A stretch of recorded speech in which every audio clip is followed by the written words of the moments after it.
Test, test.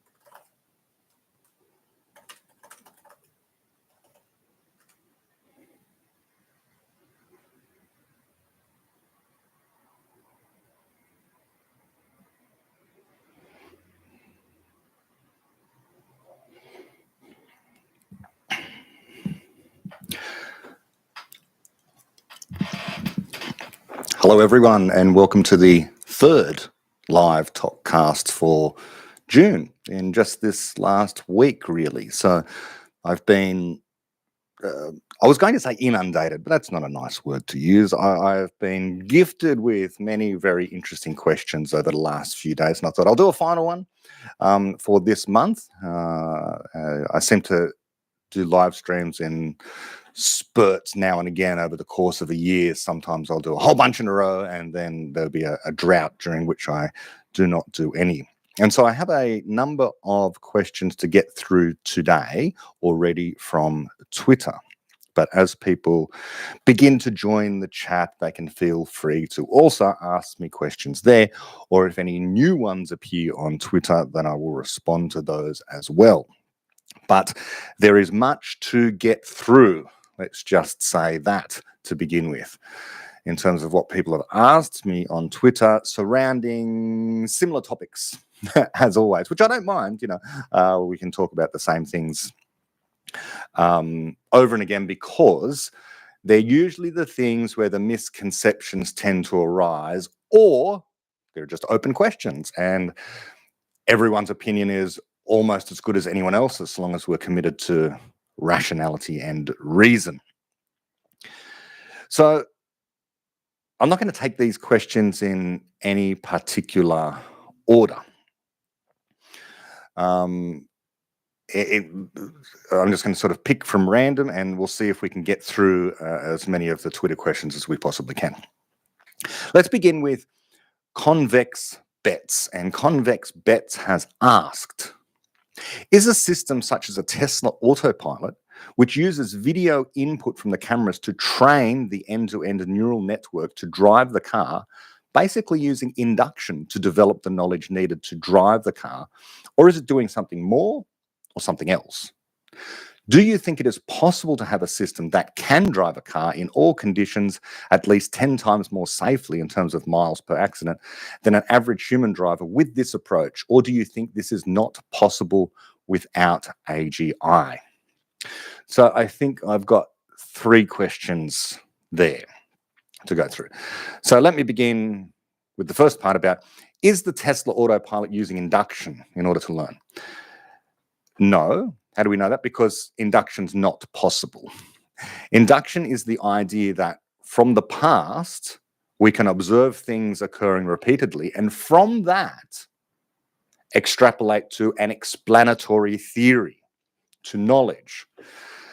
Induction purports, in epistemology, to go beyond mere extrapolation into explanations. After all, anyone can, and I've talked about this so often before, and there is an article on my website about induction, and when I come to edit this, I'll throw a picture of that particular page up. Look up Brett Hall induction. I've talked about this so many times before, but let me use the example. The example is, if you were to plot a graph of water being heated over a stove every minute or so, before it reaches boiling point, what you will tend to find is a lovely linear trend. Now, on induction, looking at the past data, which is a straight line graph, then you could draw a line through that straight line graph and predict that as you add more heat to the liquid water, you will continue to get the same pattern. You can generalize, extrapolate, use induction, purportedly, in order to figure out what the temperature of the water will be in 50 minutes' time, let's say. And let's say the temperature of the water is going up 10 degrees Celsius per minute. Then you might very well predict that in 15 minutes from now, the temperature of the water is 180 degrees Celsius. That's your prediction given the straight line extrapolation. Now, how did you arrive at that? Well, only given the explanation you already have, and the explanation you already have, regardless of induction, is that water when heated must follow this straight line graph. That's already, you've already conjectured that. And now you're just confirming, for want of another term, what your theory is. Now, of course, if you actually do the experiment, you're going to be roundly disappointed and refuted because, as we all know, water at approximately sea level on a typical day, standard temperature and pressure, will boil at 100 degrees Celsius and the temperature will not rise. So induction couldn't have told you that. No amount of extrapolating from the past data could you have gotten to what really happens. Now, in order to get to what really happens, we're not after just a prediction of what is going to happen to the temperature, but rather an understanding of the explanation to do with molecular bonding of H2O molecules, this thing called latent heat, and as something boils, the behavior of the bulk liquid. There's a huge explanatory theory, a complicated explanatory theory that does not come to us from what is known as induction, the generalizing of data into an explanatory theory, impossible, but rather a conjectured explanation, which is then tested against reality. And the testing against reality is done by actually trying to increase the temperature of the water off into 180 degrees Celsius, which is what you might have made a prediction that the water was going to be. The water, liquid water, under normal conditions of normal air pressure will never reach 180 degrees Celsius. If you pressurize the air, you might be able to get there. And so as water boils and you continue to heat it, the temperature does not rise. So this is my go-to example, my tired example of why induction not only doesn't work in that situation, but never works anytime, anywhere. Because to extrapolate to begin with, you need an explanatory theory. So a Tesla is not using an impossible means of creating knowledge. In fact, it's not creating knowledge at all. It's not creative. What it's kind of like is a Roomba. Okay, Roombas have been around for a while now, robotic vacuum cleaners that go wandering around your house. And the first time that you put the Roomba on, you can set it to a particular setting where it will generate a map inside of its head of your, inside of its head. It'll generate a map inside of its circuitry, inside of its memory, using AI, using a program, in order to build up this map of your house so that the next time that you run it, it is far more efficient. It knows where the walls are, it knows where the stairs are and all this kind of thing. And whatever the case, the Roomba will learn what your house is like. Now, would we say that it is created knowledge? I wouldn't. The knowledge that has been created was placed in there by the programmers. The programmers were the ones that designed the Roomba as a map-making machine. And so, of course, it is going to follow the instructions about how to make a particular map. It's a map-making machine in general. You put it into your house and it makes a specific map. Unsurprising. It follows slavishly its programming, its code, in order to produce the output required, the output that you expect. So too with the Tesla. Thank goodness. You want it to not be creative, because to be creative would allow it to create explanatory knowledge and then decide it doesn't want to do what you want it to do. Avoid obstacles, travel at a particular velocity, turn the corner when the corner arrives, all this kind of stuff that the autopilot should do. In other words, be committed to nothing but driving the car. So I do not call this creating knowledge, but rather gathering information very quickly about its environment in order to safely transport you from point A to point B. Why wouldn't I call that knowledge? Well, we're not necessarily splitting hairs, but what we're talking about is the difference between gathering data, unorganized kind of information, rather than generating an explanation, which is what knowledge creation, as we normally talk about it, amounts to. There's another kind of knowledge creation, which is the biological knowledge creation.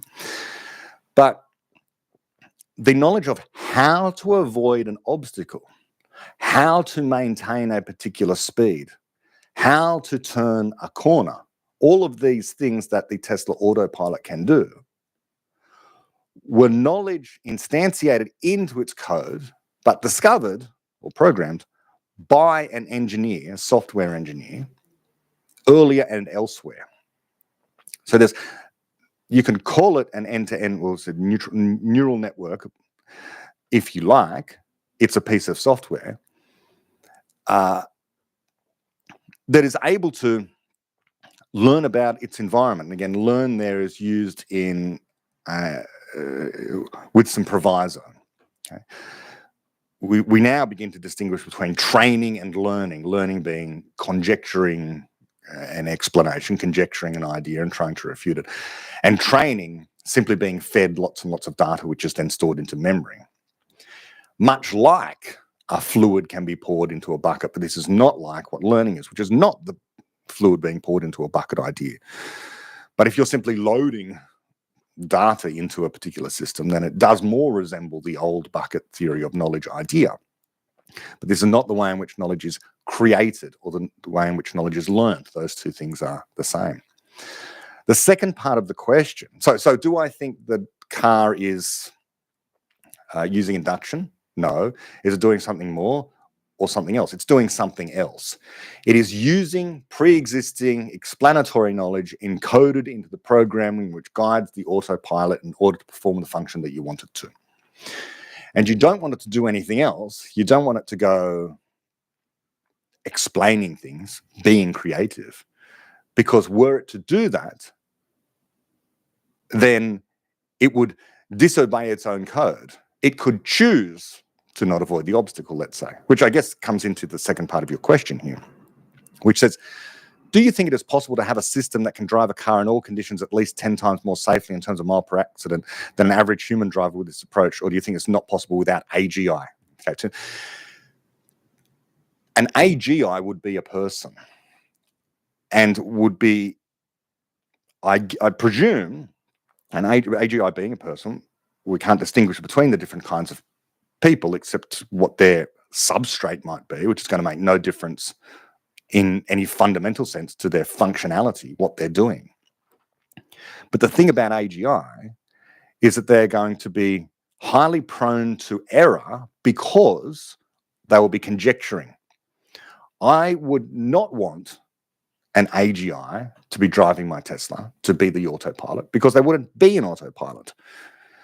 They would be a person. So there'd be no difference really between an AGI and a regular GI, a person, except what the substrate would be.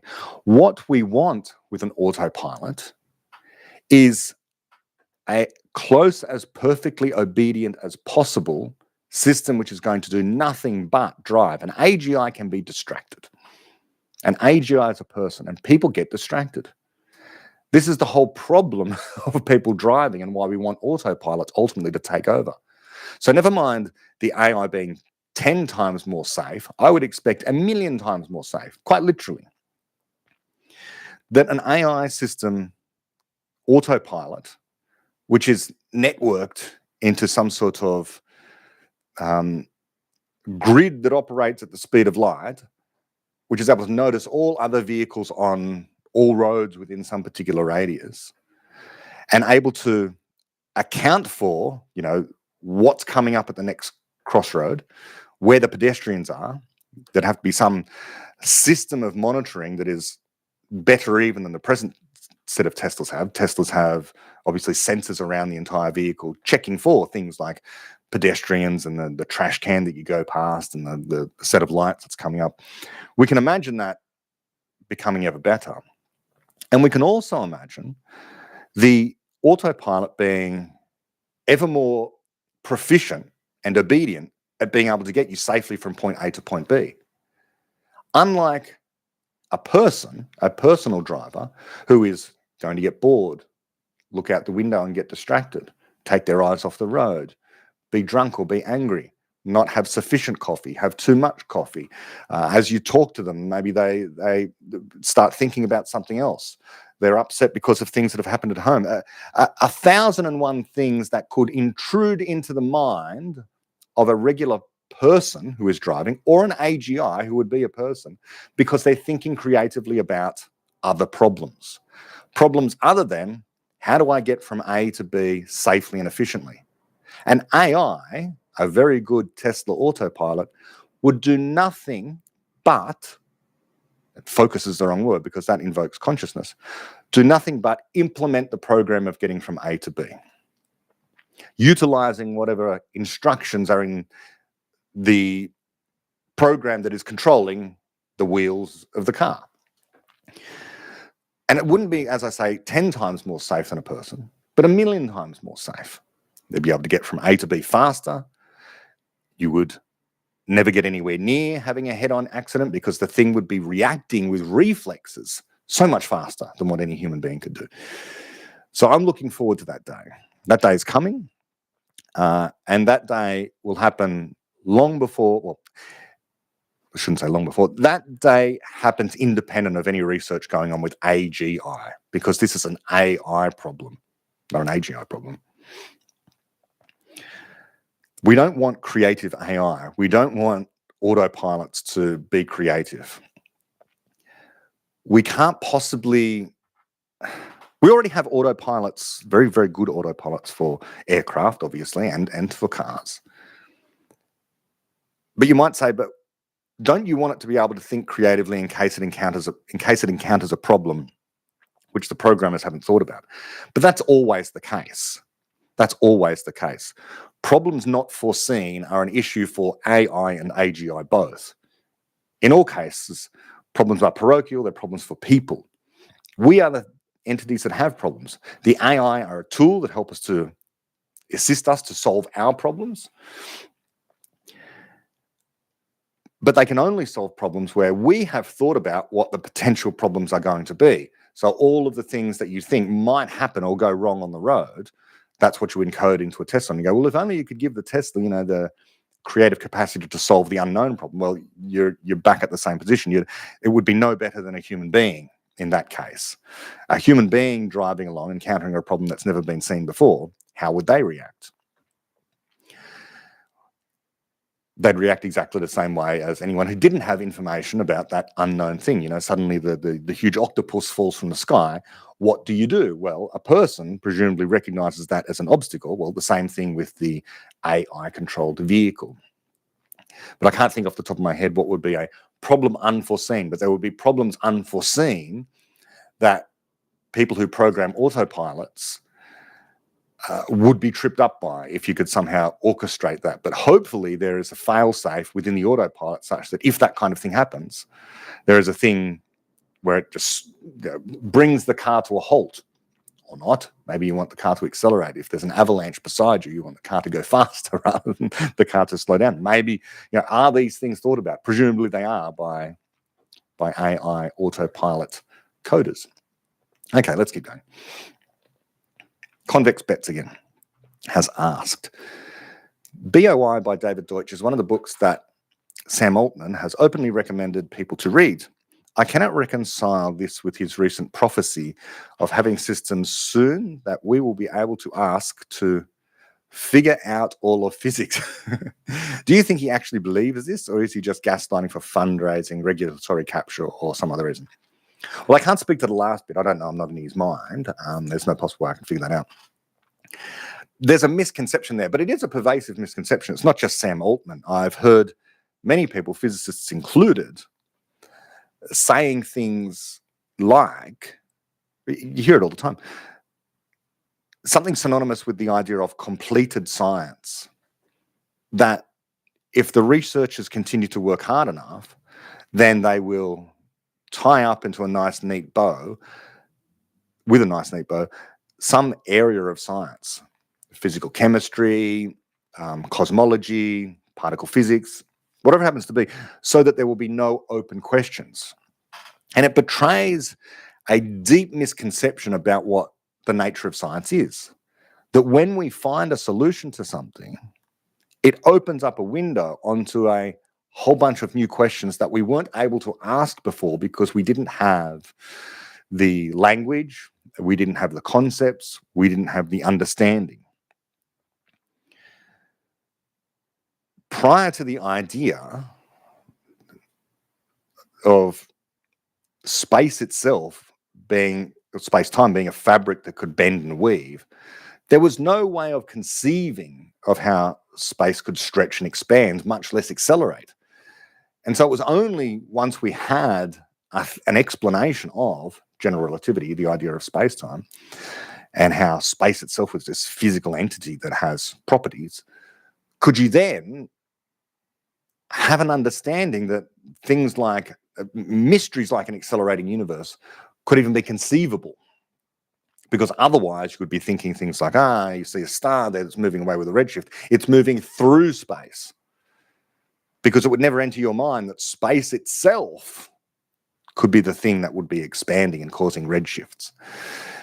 But given a dynamic and really existing space, fabric of space, fabric in scare quotes, then you can conceive of space expanding and contracting, that kind of thing. So when people say things like, Sam Altman did say, we will have AI that is able to figure out all of physics, it makes one wonder what they're thinking in terms of this. It's becoming outdated, I think. Idea of a theory of everything, the reductionist theory of everything, that we unify the fundamental forces. Okay, the fundamental forces at the moment being the electroweak force, the strong force, and we've got gravity, which is out there as not actually a force, but it's sometimes bundled in with the others. But if the particle physicists, some of them anyway, insist that gravity must ultimately be quantized in some way, there must be this particle called the graviton, and then we unite all of these anyway, and we unite these forces, and we have the theory of everything. But in fact, that wouldn't be the end even of particle physics, because we would ask why the parameters are the way they are, why the values of the constants are what they have, why the magnitudes of the forces are what they are, why that theory and not some other theory of everything, and so on it goes. There can be no end to physics. There can be no end to science. Every problem solved reveals new problems yet to be answered. Every solution reveals more of our ignorance. Two things happen simultaneously in the creation of knowledge. Both an increase in what we know by reducing our ignorance in a particular area, and the opening of a window, which we didn't know was there before, onto a vista of problems which we couldn't have conceived of beforehand. Instead of windows, it might be better to think of doors. We pass through a door, we've unlocked it with our solution, to step into a room which just has more doors. And all of those doors represent problems in this analogy. And that is what happens in physics. That you come up with an explanation of gravity, and then you realize that explanation allows for things like black holes, or neutron stars, an expanding universe, an accelerating universe, a universe that must have begun hot and dense. And so the possibility of technology and harnessing these things. So there are many more problems are revealed to you. My quip on this on Twitter was something to the effect of, the idea that you can figure out all of physics, to go to, the chat GPT 7.0 or something, and to say, tell me the ultimate solutions to the universe, tell me all of physics, would be exactly like saying to it, tell me all of the numbers. Everyone should immediately be able to see that to ask ChatGPT to tell you all the numbers is a ludicrous thing to say. You will never get to the end, obviously. Not only will you never get to the end, even if you were to confine yourself to the integers, but there are different kinds of numbers. Do you mean complex numbers? Do you mean real numbers? Do you mean rational numbers? At least, or could there be other numbers beyond those numbers that we've thought of? Different orders of infinity, that kind of thing. We can never rule out new abstract entities being discovered. But more than that, the analogy simply is we're only ever at the beginning of infinity when it comes to talking about numbers. We know, as a matter of fact, there are more numbers, and but by not a perfect one-to-one correspondence between that idea and what physics is all about, we can nonetheless have some insight into what it means to have an explanation of something. Because to have an explanation of something means to reveal to your conscious self a model of the way in which the universe works in some way. But you will always have questions about why that model, and that model will often buttress up against some other model that you have, some other explanation you have, which means they won't fit together. And we are in that situation right now. Quantum theory and general relativity. Many ways of explaining the ways in which they butt heads, so to speak. One is the discrete versus the continuous. Another is to just say, can you know the location of a specific object in space with arbitrarily high precision? General relativity would require you to do that in order for it to make the predictions that it does. Classically, it's a classical theory. But quantum theory says that no, you can't know arbitrarily with high precision what the position of something is.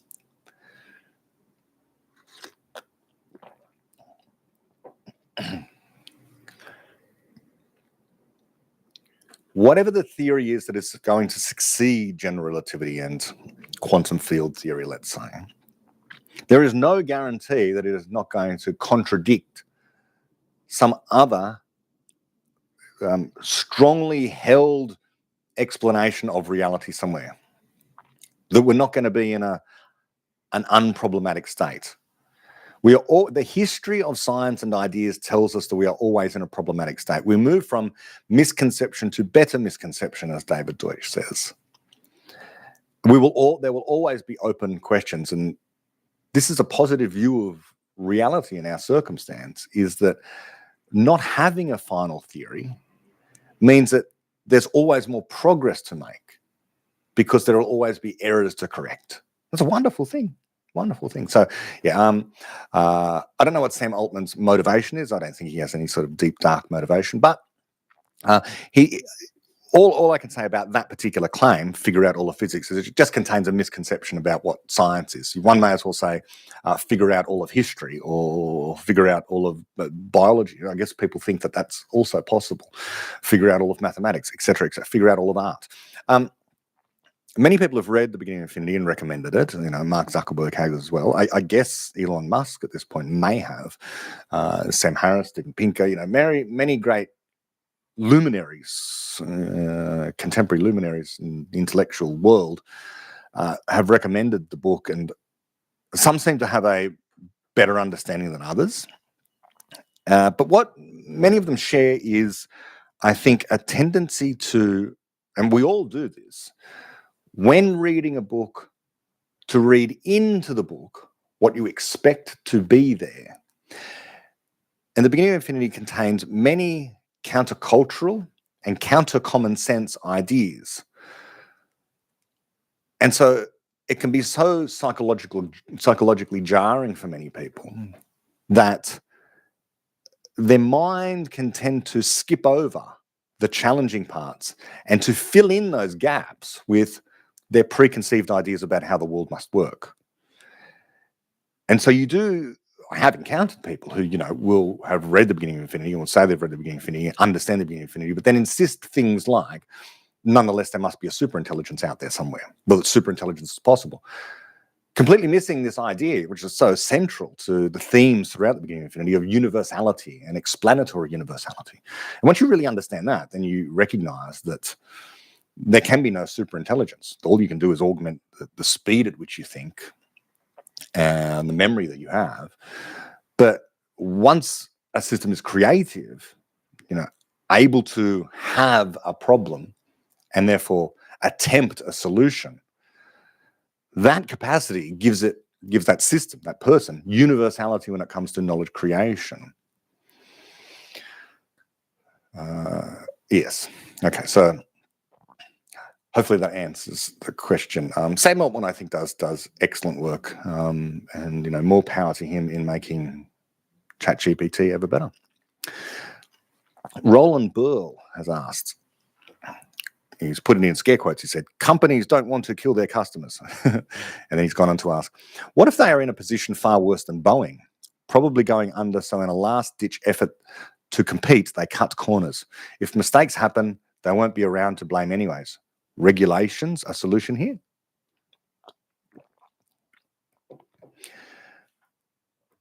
It's true that companies do not want to kill their customers. I mean, it's logically the case. And these days, of course, the issue is that if you are negligent as a CEO or as some other worker, then you will be criminally culpable. If you are the maintenance worker, or indeed the manager of an elevator or lift company, and you don't do the work that you should have done, and your poor design for an elevator falls to the ground in a skyscraper somewhere, killing the occupants, you will be criminally liable for negligence. People are self-interested, including the workers, and presumably the workers at Boeing.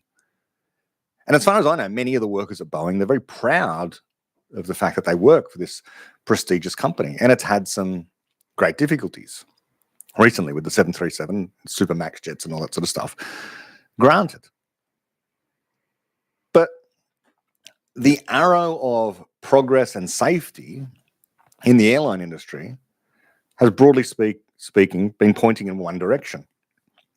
But there's no such thing as an unproblematic state, and there's no way of avoiding problems. Problems are inevitable. And what we want to do is to learn from our mistakes, and presumably Boeing is doing that. So I don't buy the idea that they're going to suddenly want to start cutting corners without regard for safety. And who cares about killing their customers? No one's. These people, to paint business people as psychopaths of that kind is a very common caricature. I understand. The evil business people sitting in there figuring out ways of sitting on a pile of gold like Smaug the dragon out of The Hobbit is the image that people have. Mr. Burns from The Simpsons is emblematic of that. Scrooge, Ebenezer Scrooge. These are all these old tropes about wealthy people. But there are good and bad people at every strata of society. Poor people, middle-income people, and wealthy people. People who own small businesses, people who own large businesses. There are people who choose to cut corners. But the incentive to cut a corner in a world of litigation and prosecution and the potential for having your life ruined because you think that you're going to make a quick dollar by what? Not attaching the engines or the door, the cargo door sufficiently well, to use poor quality rivets or something like that. I haven't followed it that closely, but people are right to be concerned that airline manufacturers do a good job. So it's great that the spotlight is on them, but I would never think that the errors that are made have been deliberate or as because they want to kill their customers. Could it be the case that they've been careless and negligent? Absolutely. Absolutely. We can concede that. But the profit motive is the best, far and away the best way of helping to ensure safety in any industry. Because of, it is the reductio ad absurdum. Companies don't want to kill their customers. Of course they don't. They don't want to hurt their customers. They don't want to scare their customers. Boeing does not want to go broke. They want to continue to exist and to make planes. So yeah, I think I've made that point. Are regulations a solution here? I personally don't think so, and I think I'm on the side of most people here. Regulations do is they tend to curb creativity. So if we begin to regulate, here's what happens. At the moment, there are, roughly speaking, two huge aircraft manufacturing companies, Boeing and Airbus. Now, if you regulate, large companies do actually like regulation. The same as Microsoft liked regulation. Now, why? Because once you begin to regulate, that requires you to employ a lot of lawyers. That requires you to meet a particular standard, to manufacture products according to a particular recipe, which has been circumscribed by the regulatory framework. Okay, so you've got these regulations. So in that situation, only the wealthiest companies can exist. If you're a startup and you have to meet the regulations, you have to employ all the lawyers, you have to make sure that you're understanding what the regulations are so that you can manufacture things to these particular standards, rather than trying something creative and new, because that will be against the law. This is why large companies cozy up to government, and you have this unholy alliance at times between certain large companies and governments. The governments want to be seen to be doing something by the people who vote for them. So if something ever goes wrong, it's like the voters say, or the media says, the government needs to do something, regulate social media because the children are suffering, something like that. And the voters say, yes, the government needs to do something. And so the social media companies will say, okay, we're happy to play ball. We will regulate. How about regulations X, Y, Z? And they will implement X, Y, and Z, which ensures that any startup social media company or whatever company it happens to be is less able to enter the market as a competitor. This is what regulations tend to do. They tend to reduce competition precisely for that reason. And so it's not like all companies are against regulation. They're not. They can be against certain regulations. And of course, that's what happens with lobbying. It's like, if this particular regulation is going to hurt our business, then can we make a deal?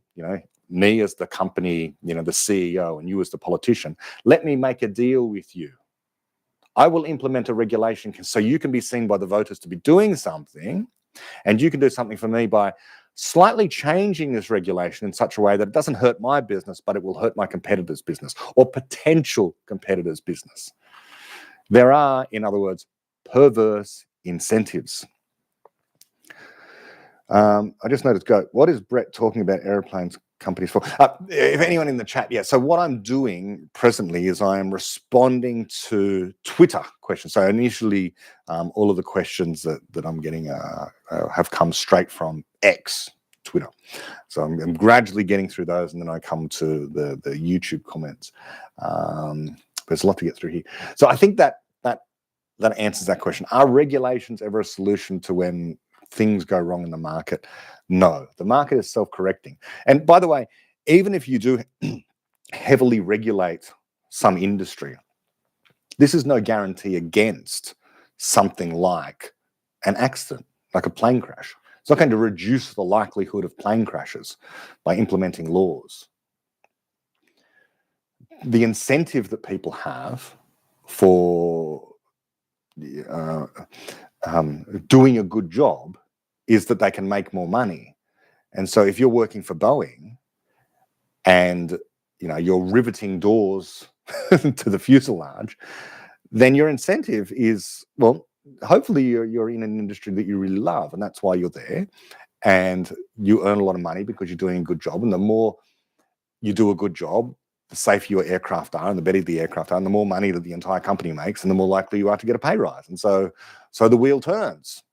But when things start to get heavily regulated, then the company has less money, because especially if the regulation is working in some way to dampen down innovation within that particular industry, which has happened. One of the reasons why we don't have, why aren't there supersonic flights? Okay, it's starting to come now, but we had the Concorde there for a while. There was a crash, there was a terrible accident, and so the Concorde sort of vanished soon after, and so did any attempt to have a resurgence of supersonic flight. Samu has asked, also on X, why are people universal explainers and other animals aren't? I think it is not a matter of size, since there are animals that have bigger brains than humans. Is there something fundamentally different about the hardware, or is it the software that makes a difference? Good question. Yeah, it's the thing that I've talked about a bit. It's not the hardware. The hardware could be, the hardware of a pocket calculator, presumably, as long as it's some sort of approximately universal Turing machine. So it's all about the software. And we have a program running, which is called a mind, or a human mind, if you like, that has this capacity to explain the world around it, to notice problems and to conjecture solutions, and to articulate and to model, to create. Other animals don't have that. They have instincts and they react in a way that is automatic. There's an automaticity there, rather like an AI. So there's a fixed repertoire of behaviors that the typical animal has, cat, dog, chimpanzee, and they can't really step outside of that repertoire of behaviors. So you don't come across chimpanzees, talking about calculus or that kind of thing. And it's not because their brains are necessarily, that much smaller. You talk about whales, you can talk about dolphins, and I guess gorillas have brains that are at least approaching the size of a human beings, if not larger. But rather because there's something there about the mind that is running. Now, we have no clue as to how exactly this mind works at the level of neuroscience. What's going on there? The connectome, as they sometimes refer to it as.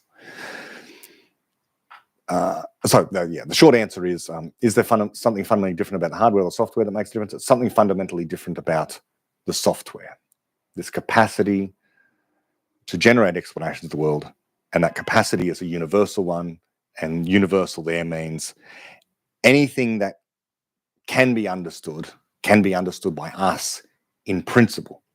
In practice, there's always an infinite amount left to understand. But in principle, if someone else can understand that thing, then so can you. And a lot of people, of course, object to this and they don't like the idea. I say, but no, Terence Tao is a brilliant mathematician. I could never possibly do what he does. Well, that is true on the one hand. You don't have his interests. You would never do what he does. You would never do what Mozart does. You would never do what Roger Federer does. You would name the person that has this singularly amazing commitment to this one area and is a genius within that one thing. Yeah, you don't have that, because that's what it means to be an individual person. You have a problem situation. There would be things that you can do possibly better than anyone else on the planet, perhaps. You just may not even be aware that you're the best at doing that particular thing. Who knows? Okay, Lorink has asked, differentiating between AI and AGI based on the potential to misbehave seems like a low bar. Generally, weaker models tend to misbehave more, and we call them stupid. The smartest people on Earth aren't exactly conformists, but they aren't usually the most misbehaving either. End quote. Yeah, so that contains a number of misconceptions. The first is, I don't think anyone's ever said we differentiate between AI and AGI based on the potential to misbehave. The word that's often used is disobey. But even then, this is not a criterion for distinguishing between AI and AGI. So it's not about misbehaving, and it's not even about disobeying. But I say things often like, consciousness, free will, capacity to choose, explanation, generation. They're all synonymous ideas in my mind at the moment, because none of them are particularly well understood. We know we do them. We have consciousness, we have free will, we can create, we can choose, we generate explanations. Out of that list, by the way, there will be any number of academics will object to at least one of them, in my experience. They'll say, we're conscious, but we don't have free will. That's Sam Harris's idea. Or, rest in peace, Dan Dennett would say, we have free will, but we're not conscious, something like that. And everything in between. Some people will say, we're not really creative, we're like large language models and we're just extrapolating.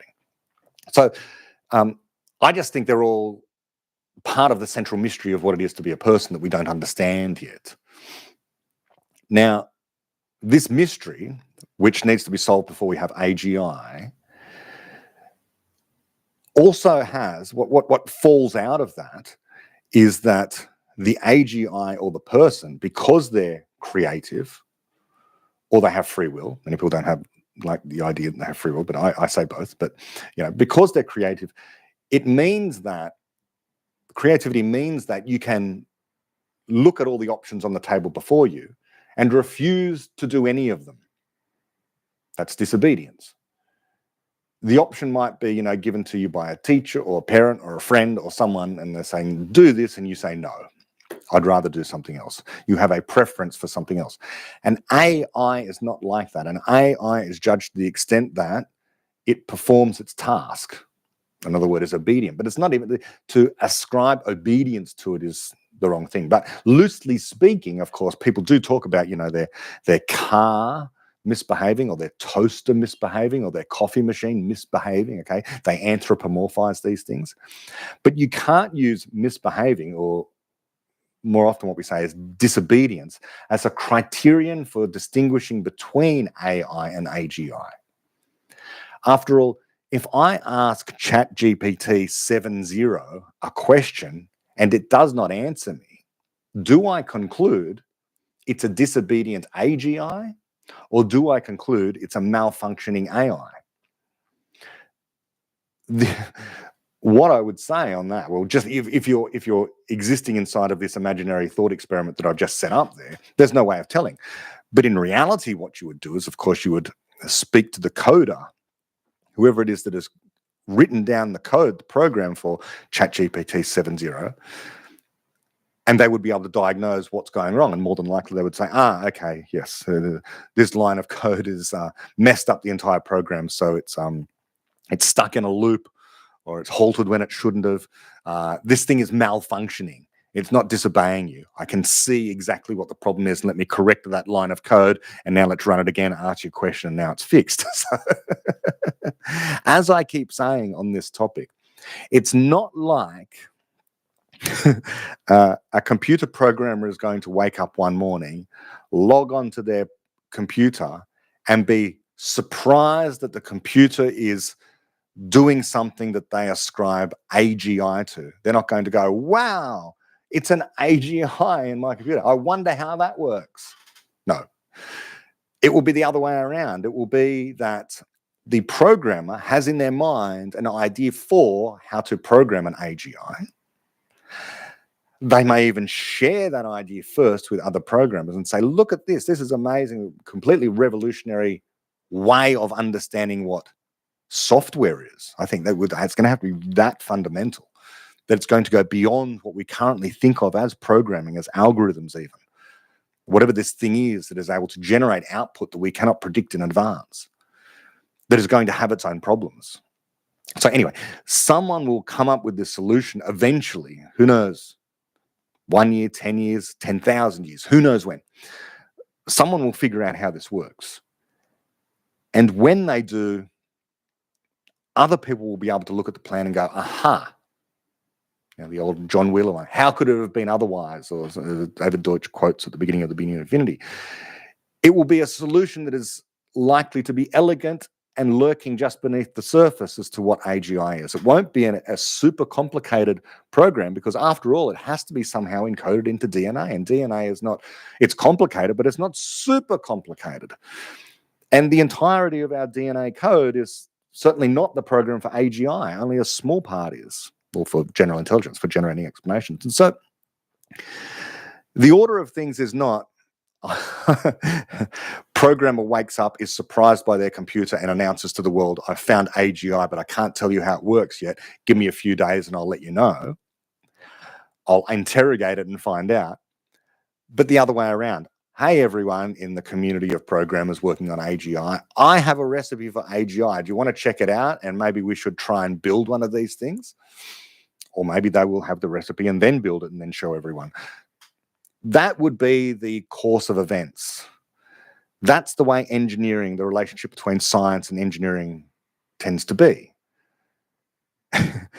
Elon Musk had the idea for SpaceX rockets, discussed the idea for SpaceX rockets with other engineers and came up with the plans. It's not like he woke up one morning and saw a SpaceX rocket there and went, I wonder how that works. Hey, everyone, I can see SpaceX written on the side of that big metal cylinder out there. Maybe we should start a company. All the wrong way around. So too with AGI. We have to first have the plan implement the plan, and then we will have the AGI. And it's not that the AGI is going to misbehave, because that's an ambiguous term, but rather that it would have the capacity to disobey. But you can't use that as a criterion, because we never know, there's no criterion for being a person. Whatever way in which you try and test a person for personhood, they can refuse to do the test. And so you won't ever know if they're refusing to do the test or if they're a malfunctioning AI. Bart is up next. And I'm sorry, Bart, I'm going to have to do your question short shrift, but I don't know how else to say this, because Bart's question is, are human actions computations of some sort? And the answer is yes. All physical processes can be regarded as computations, and that includes all human actions. That's the universality of computation.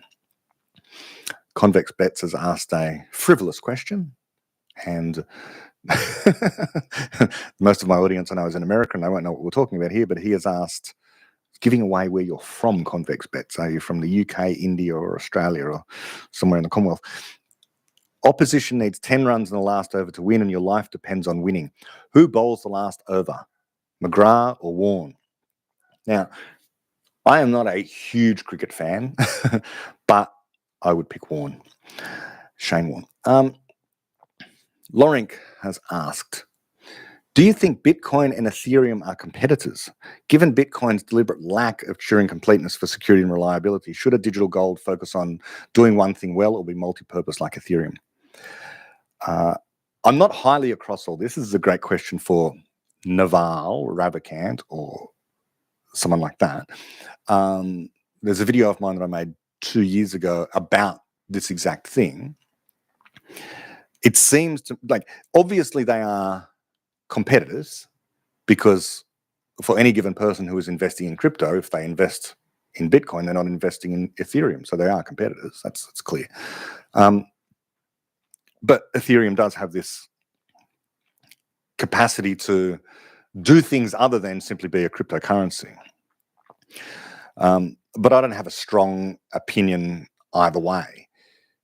I think that both are useful. I think it's good to have competition in the market, and definitely competition against the Federal Reserve, whether that be in whatever country or jurisdiction you happen to be in, because cryptocurrencies serve as at least some limited bulwark against inflation, limited amount of, because the governments can, of course, just print money. It was remarking recently, I was on Twitter, I can't remember if someone asked the question or if they just made the assertion that if you want to make more wealth, then all you need to do is to print more money, or winning the lottery would also create more wealth. And, well, no, that's not the case. It's moving money from one place to another. Everyone can see that winning the lottery, it makes you personally more wealthy, but it doesn't generate more wealth in a society, because everyone had to buy a ticket. That ticket cost money, and the money is pooled, and some of it goes to awarding the prize. And so the money has just been moved from one place to another. The wealth has moved from one place to another. Remember what we mean by wealth, by the way. This is crucial. The repertoire of transformations that can be made. That's what wealth is. So individually, there's a number of different things that you can change about the world, and that depends upon the amount of wealth you personally have. And as a society, and more broadly as a civilization, there are certain transformations, physical movements of stuff that we can do given our wealth, which includes the kind of knowledge about how to transform matter from one form into another as a special case. Why doesn't printing money increase the amount of wealth? Well, the best way I can think of to explain this is just a thought experiment. You know, one way of printing money is to physically print notes, obviously, but the government could also say something like, however much money you have in your bank account right now, we're going to add 3 zeros to the end of that. And then you have a new bank balance. So if at the moment your bank balance is $1,000, we're going to add 3 zeros to that. So next time you go and check your bank balance, it's going to say you've got $1 million. I'm more wealthy. everyone in your country is more wealthy now. That's effectively printing money, right? We're just adding more zeros. Now, what happens in that circumstance? Is there more wealth? Is there more capacity to buy stuff in that country? Why don't we just do this? Well, no, there's not. Okay, the obvious, there's many ways of coming to see this, but imagine you hear the announcement from the government, we're going to add 3 zeros. Initially, you've got $1,000 in the account. Now you've got $1 million in the account. So you rush down to the car dealership. You've always wanted a Lamborghini, and the Lamborghini is $500,000. So you think, I'm going to spend half of my new amount of wealth on the Lamborghini. Everything turns on whether the information, because currency, money, is also a carrier of information, whether or not the car dealer who presently owns the Lamborghini, which is up for sale for $500,000, has received that information about the new value of the currency. Now, if they haven't received it, then you might be able to get away with hand quickly signing the check or transferring the money, electronically, and driving off the Lamborghini. But more than likely, what is going to have happened is, especially in this day and age, the car dealership also knows what the government has just done. And so when you turn up and you look at the ticketed price for the Lamborghini, which says $500,000, and you've got $1 million in your account, and you say to them, I'd like to buy that Lamborghini, they'll say, not just yet. Give me 10 minutes and we'll discuss things. And within that 10 minutes, John Smith from up the road has also raced down to the car dealership. And he, unlike you, didn't have $1,000 in his account, but had $100,000 in his account. And now he has $100 million in his account because we've added 3 zeros to what was initially in his account. So you can see where this is going, because now the guy that owns the car dealership with the Lamborghini that he's ready to sell can bargain, can auction. And you are offering $500,000, and the fellow with $100 million says, I'll give you $50 million. Now we're talking, okay? So now suddenly the price of the Lamborghini has been inflated, and then more people turn up, and eventually the market figures out what the new cost of the Lamborghini is. It's going to be 1,000 times more than what it initially was, because nothing has changed in that society except there's just more zeros that have been added to everything. So balances in bank accounts and to costs of things everywhere. So we haven't increased the amount of wealth. We haven't increased our capacity to buy stuff. We haven't increased the repertoire of transformations that we can make. All we've done is inflated the currency. And the price of stuff is dictated by supply and demand. And the same amount of demand will exist, the same amount of supply, rather, would exist for Lamborghinis as before the government printed all this money as compared to after. The problem with governments, especially in printing money, is that they can print money for themselves in order to pay their bills to you. So the government, contracts private industry rather often. And if the government begins to run low on money, it just prints money to pay off the private contractors that it has, which effectively devalues the currency. Now, there's lots more money out there, currency, floating around in the economy, meaning that you yourself are poorer. Your money in your bank account is worth much less. This is how inflation works. Because the government, can continue to print as much money as they like. They can buy everything they want because they just print more money. If they don't have enough money right now, just print a bit more and then buy the thing and always outcompete you. They will always have more money than you. And this is a real problem that we have right now. In fact, for whatever reason, they invented a new term for it, modern monetary policy or something like that, which is literally just printing money. It's not exactly an interesting policy or theory or anything like that. It's a means of inflation. Okay, I've been talking for almost exactly an hour, so I'm going to refill my teacup here and be back in just a moment.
Okay, convex bets. Still. Oh, gee. Okay, so let me switch it up a bit. Ben Chugger's asked, what's one significant thing you disagree with David Deutsch about? This is I say perennial question. I get it quite often. I was asked since the genesis of AirChat, for example, there's been 2 iterations of AirChat. I've been asked it about 3 times. I started to develop a stock answer. Been asked it numerous times on these AMAs as well, so it continues to come up. It's interesting. So I might do the long version of the answer. So settle back with my tea in order to tell the story. So if I was to disagree with a significant, like it depends on what the word significant would mean in context, but certainly a significant disagreement implies, one would expect, a rejection of the worldview presented in the work of David Deutsch, because to me, it constitutes a kind of coherent whole. So if you start to reject a significant part, then effectively what it does is the whole thing begins to unravel. Now,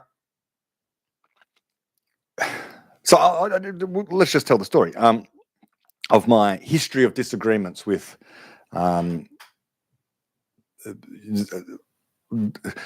parts of the worldview of David. It's interesting the way in which these questions are phrased are always. It also is perverse in the way in which I treat. The way in which that question is phrased is perverse, given the way I treat philosophy and science, because I regard philosophy, science, knowledge more broadly as a contest of ideas. It's about ideas, not personalities. But some people are very fixated on who thinks what. What does X think? Trying to psychologize them. It's like, what do I disagree with Albert Einstein about? It's like, I don't know. Yeah, I'm sure he had a lot of ideas. I'm sure David Deutsch has a lot of ideas that I might not disagree with them. It's just that I'm not aware of the overwhelming majority of ideas that David has, or even that I have from moment to moment, or that anyone has. So it's more interesting to sort of talk about, are there parts of the beginning of infinity that I disagree with? Are there parts of fabric of reality or that kind of thing? That's more interesting, because a simple answer is I don't know. So when I first learnt about David Deutsch at all, I was obviously at university. I've told this story many times before, and studying physics and trying to understand quantum theory. And at the time, I was paying my way through university by being a security guard at a shopping center, and I was wandering the shopping center and wandering in and out of the bookstores. This was back when bookstores were everywhere, and in this particular shopping center, which had about hundreds of stores, it was a huge shopping mall. There were a number of bookshops, and I would go in there trying to avoid doing more productive things. And I'd go straight, make a beeline for the popular science books. And I read through all of Paul Davies' books here. I was, one of Paul Davies' super fans. And we're talking sort of late 90s here. And I ran out of stuff to read by Paul Davies. But there appeared upon the shelf in 1997 this book, on the back of which said, "I've never been so inspired since I read Gödel, Escher, Bach." And that was a quote by Paul Davies, blurbing David Deutsch's book, The Fabric of Reality. And I thought, well, if it's good enough for Paul Davies, it's good enough for me. And I guess I'd heard of him before because I had read the book called The Ghost in the Atom by Paul Davies, which was interviews with a dozen physicists or something like that, all about their own personal interpretations of quantum mechanics.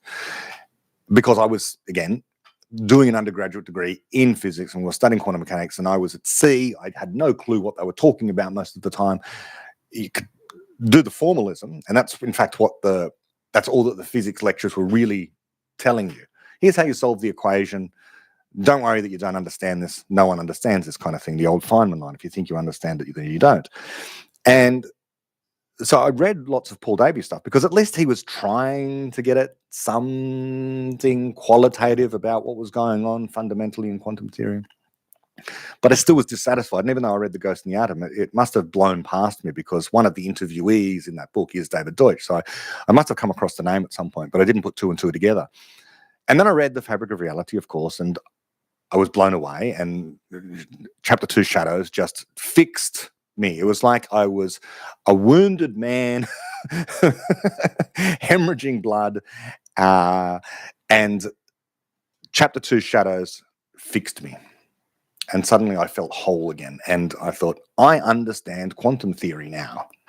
I understand quantum theory. All of the lectures, all of the mathematics, all of the stuff that I'd been studying for, at that point I was only in like second year uni, but I thought none of it came close to those few pages in The Fabric of Reality in terms of understanding. Of course I could predict stuff. Of course I could, know what E equals HF means. Of course I could understand what the Schrodinger wave equation was about, but none of it told me why you got an interference pattern when you had single particles passing through the sun. So what's that got to do with this particular question? Well, I read through the book ravenously, and every chapter was, spectacular. And I thought, I've got to talk to someone about this. And sure, there were people at uni, but they weren't so much interested, And it was the beginnings of the internet. And there were news groups, and there were email lists, and there was an email list there with David Deutsch and a community of people who had come together to discuss the fabric of reality. And there was a Fabric of Reality group. And I joined the Fabric of Reality group, and it was transformative because I was able to talk not only to people who were super fans of David Deutsch like me, and eventually became, but David Deutsch himself was there. Now, not only was I studying physics at the time, so it was a great honor and all this kind of thing, being very excited. He was this, great mind that was available to people and to engage with people. And over the course of the next, it was more than a decade that we had these email lists. And over that time, it would have been not thousands or tens of thousands, millions of words were exchanged on these email lists, backwards and forwards, of people arguing about the contents of the work of David Deutsch, in particular, The Fabric of Reality. And being young, sort of late teens, early 20s, back when you know everything, and back when you go to university and you think, I heard that at university, and now I am convinced that this is the truth. So, for example, things like cogito ergo sum, which is called the cogito, which is Descartes' I think, therefore I am. I was persuaded because, the lecturers and the tutors would capture you with their enthusiasm, and they would, when you read through Descartes' meditations and be persuaded. Here's the one thing you cannot doubt. And you would even be presented with critiques of things like that, which were weak. And so I would go along to Fabric of Reality group, where the work of David Deutsch was discussed, and think, here, now I've got the knockdown. Now I'm smart. Cogito ergo sum, you cannot doubt your own existence. And David very patiently, he persuaded me that even that is not immune from fallibilism. Even that. So I had that disagreement then. And there were eventually I became familiar with the work of Sam Harris. And I was persuaded for a time that the well-being of conscious creatures is what morality is all about. And if we want to do anything, we want to avoid the maximum possible suffering for everyone. And this is the way we understand morality. Once again, go to David Deutsch. I disagree. This is my this is where I'm pinning my flag, and I can. And then David would patiently, explain how, well, morality doesn't need to have a foundation. Morality is a problem-solving project, just like any other area of knowledge. And so my point in telling the story is that over the decades of being fascinated by the work of David Deutsch, there have been occasions where I have all the zealotry of a convert coming in and saying, oh, I disagree with David Deutsch, and I disagree with the fabric of reality, and I disagree with the beginning of infinity here in these places, these places, these places, only to realize that I misunderstood something fundamental, that the error was here with me. And you repeat that process sufficiently, and you begin to realize almost all disagreements are of that kind, that someone doesn't understand the other person. There's no willful disagreement. It's not like you often hear that phrase, they're deliberately being wrong, deliberately getting things wrong, whatever you want to call it. So now I can't, off the top of my head, think of anything in the beginning of Infinity, the Fabric of Reality, because I've read both of them so often, listened to the audiobooks, I've discussed them at length with people, written vast amounts over decades now, that it is just part of my worldview. So to significantly disagree with myself, because these are also my ideas now, as well as anyone else who happens to learn them, the ideas are separate from them, would be to cause an unraveling to a certain extent of the entire thing. What am I going to do? Significantly disagree with the universality of computation or explanation, or of non-foundationalism, of fallibilism, of the centrality of creativity, of problem solving, and so it goes. There, the multiverse.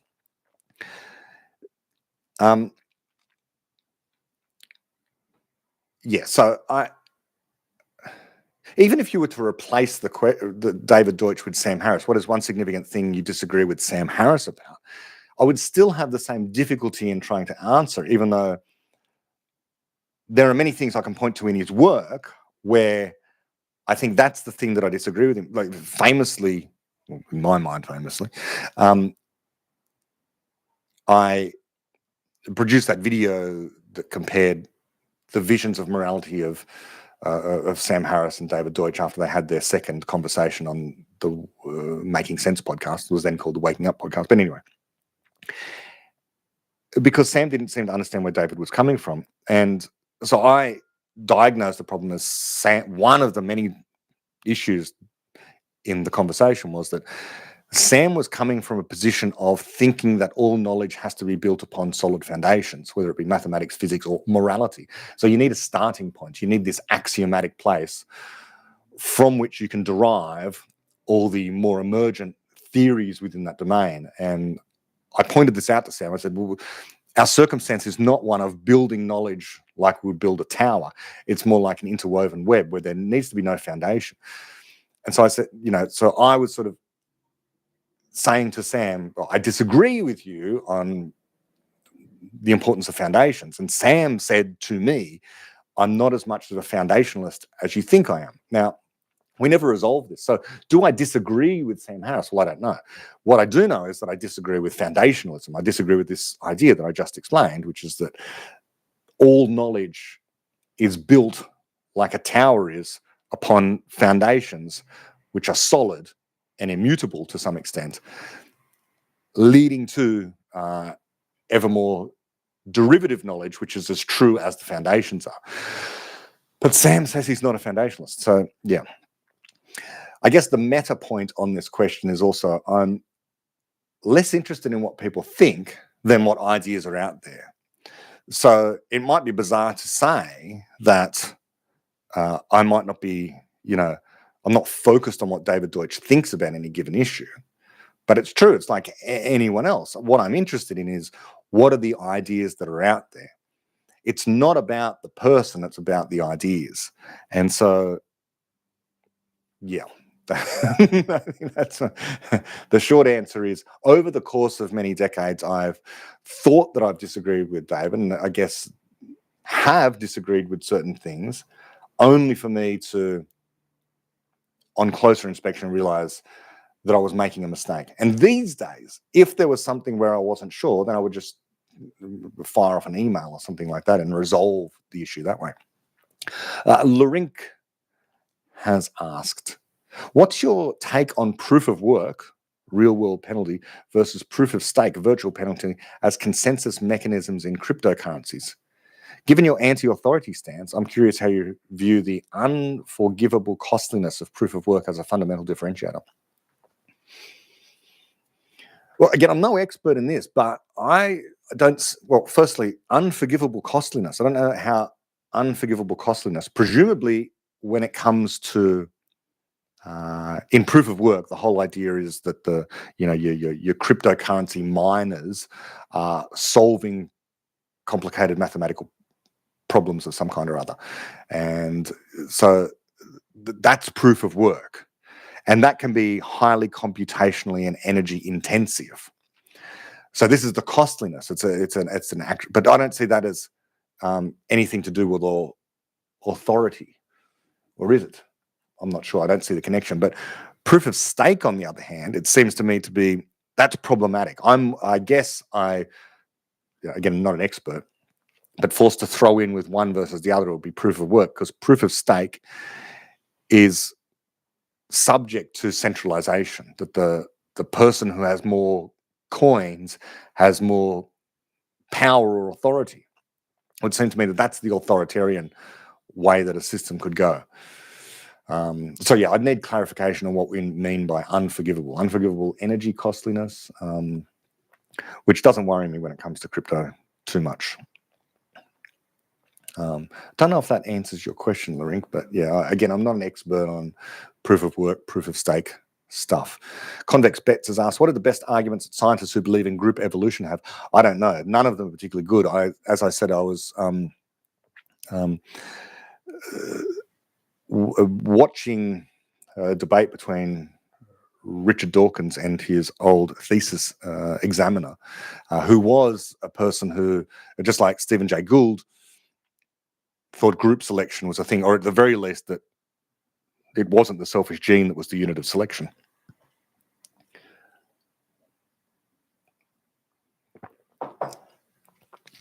There are no best either. Look, this kind of question presumes that once you have a good explanation, which is the selfish gene, then you can look at other alternatives to that and say, rank order them in terms of better and worse.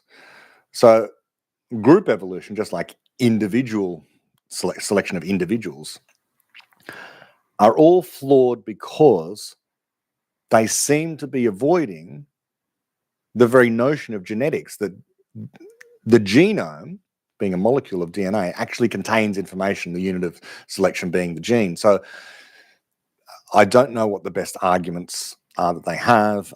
This is one of those areas where, as I said in a previous live stream, really it would require you to do a lot of work to understand the bad ideas as well as the good ideas. And it's probably a better idea, a meta idea, to just learn the best ideas rather than to learn all the misconceptions that are out there as well, all the things already proven wrong. This is one of the great misconceptions about physics, by the way. You know, if you want to be an engineer, learn Newtonian mechanics all day long because you're going to use it. When I say engineer, I mean like civil engineer or mechanical engineer, something like that, aeronautical engineer. But if you want to be a theoretical physicist, there isn't really any argument for learning Newtonian mechanics in great depth. Maybe just as a historical quirk you want to, but really, if you want to make advances, you know, you're a 12-year-old or a 14-year-old and you want to become a theoretical physicist, learn the latest physics, learn what the open problems are, just go straight to quantum mechanics, general relativity, whatever. Again, physics, all knowledge is not like a tower where there are these foundations upon which you need to build stuff. Of course, in order to do quantum mechanics, you're going to have to understand some basic mathematics, like how to add and subtract and divide and multiply and so on and so forth, and algebra and calculus and whatever. Yes, but none of that is to say that you need to understand the classical three-body problem in Newtonian mechanics. That's not required. Now, many people will disagree with me on that, but I think it's just a result of the traditional way of schooling that we learn a whole bunch of misconceptions, but you don't need to learn all of the the mistakes that people have made. They're not entirely mistakes. There's a whole bunch of good reasons why we regard Newtonian mechanics as knowledge and can solve a lot of good problems. But what I'm saying is that that's not required if you want to make progress. If you want to make progress in physics, Newtonian mechanics is not going to help you do that. It's already a closed system. It's been superseded by relativity, for one thing. Okay, you could go straight to that, and quantum mechanics. Convex bets again. Is libertarianism the closest political philosophy today to classical liberalism? In the US, people immediately associate libertarian ideals as right-wing ideals, which I struggle to understand. Is this unique to the US, or is this perception prevalent in the rest of the world, rest of the West too? Your guess is as good as mine. I guess so. It's bizarre. I think things have changed recently, although, I try to keep across some of this. It's just... the left-right wing divide, has historical antecedents going back to, I don't know, France or something. And these days, of course, is associated with, if you're far right, well, if you're right, you're automatically far right. I think that's the modern zeitgeist. There is no such thing as just regular right. Everyone's far right if you're on the right. And that is immediately associated with fascism, Nazism, that kind of thing. It's far right. And the left, and the far left is what? They're all the friendly people and the kind people and the nice people and the environmentalists and the people who want to provide you with social welfare. But are generally associated with communists. And for people who like to regard themselves as off-axis, which is the libertarians, the classical liberals, objectivists, free market capitalists and that kind of thing, because they look at that spectrum and they go, well, that's a spectrum of collectivism. A spectrum of collectivism where on the, at the far right, you've got fascism, and at the far left, you've got communism. And it's like, well, really we're splitting hairs. It's like this horseshoe effect where, communism and fascism look very similar to someone who's outside of that altogether. Fascism allows a little bit more private industry, but not really. I mean, you still have this dictator at the top who's going to be able to confiscate all the money from any company at any time. There are no rights, individual rights in such a society. And so too with communism, where, again, no individual rights, it's about the collective. And in both cases, what you've got is just groups of people coming together under some ideology, not for the purpose of protecting individuals, but in order for the ideology itself to survive. Now, I continue to argue that libertarians shouldn't be fighting anarcho-capitalists, who shouldn't be fighting objectivists and so on and so forth, because the real debate right now is between people who tend in the direction of more and more individual rights and freedom and, lower taxes, smaller government, all that kind of thing, the individuals versus the collectives in various forms. I'm not a political philosopher, so is libertarianism the closest? I get libertarianism values individual rights and freedom, as does classical liberalism. But, as does, more traditional forms of conservatism as well, insofar as they value the capacity for people to work in jobs that they want to and keep as much of the wealth that they create as they possibly can, while having rights like freedom to associate, freedom of or from religion, freedom of speech, and all those kind of things come along with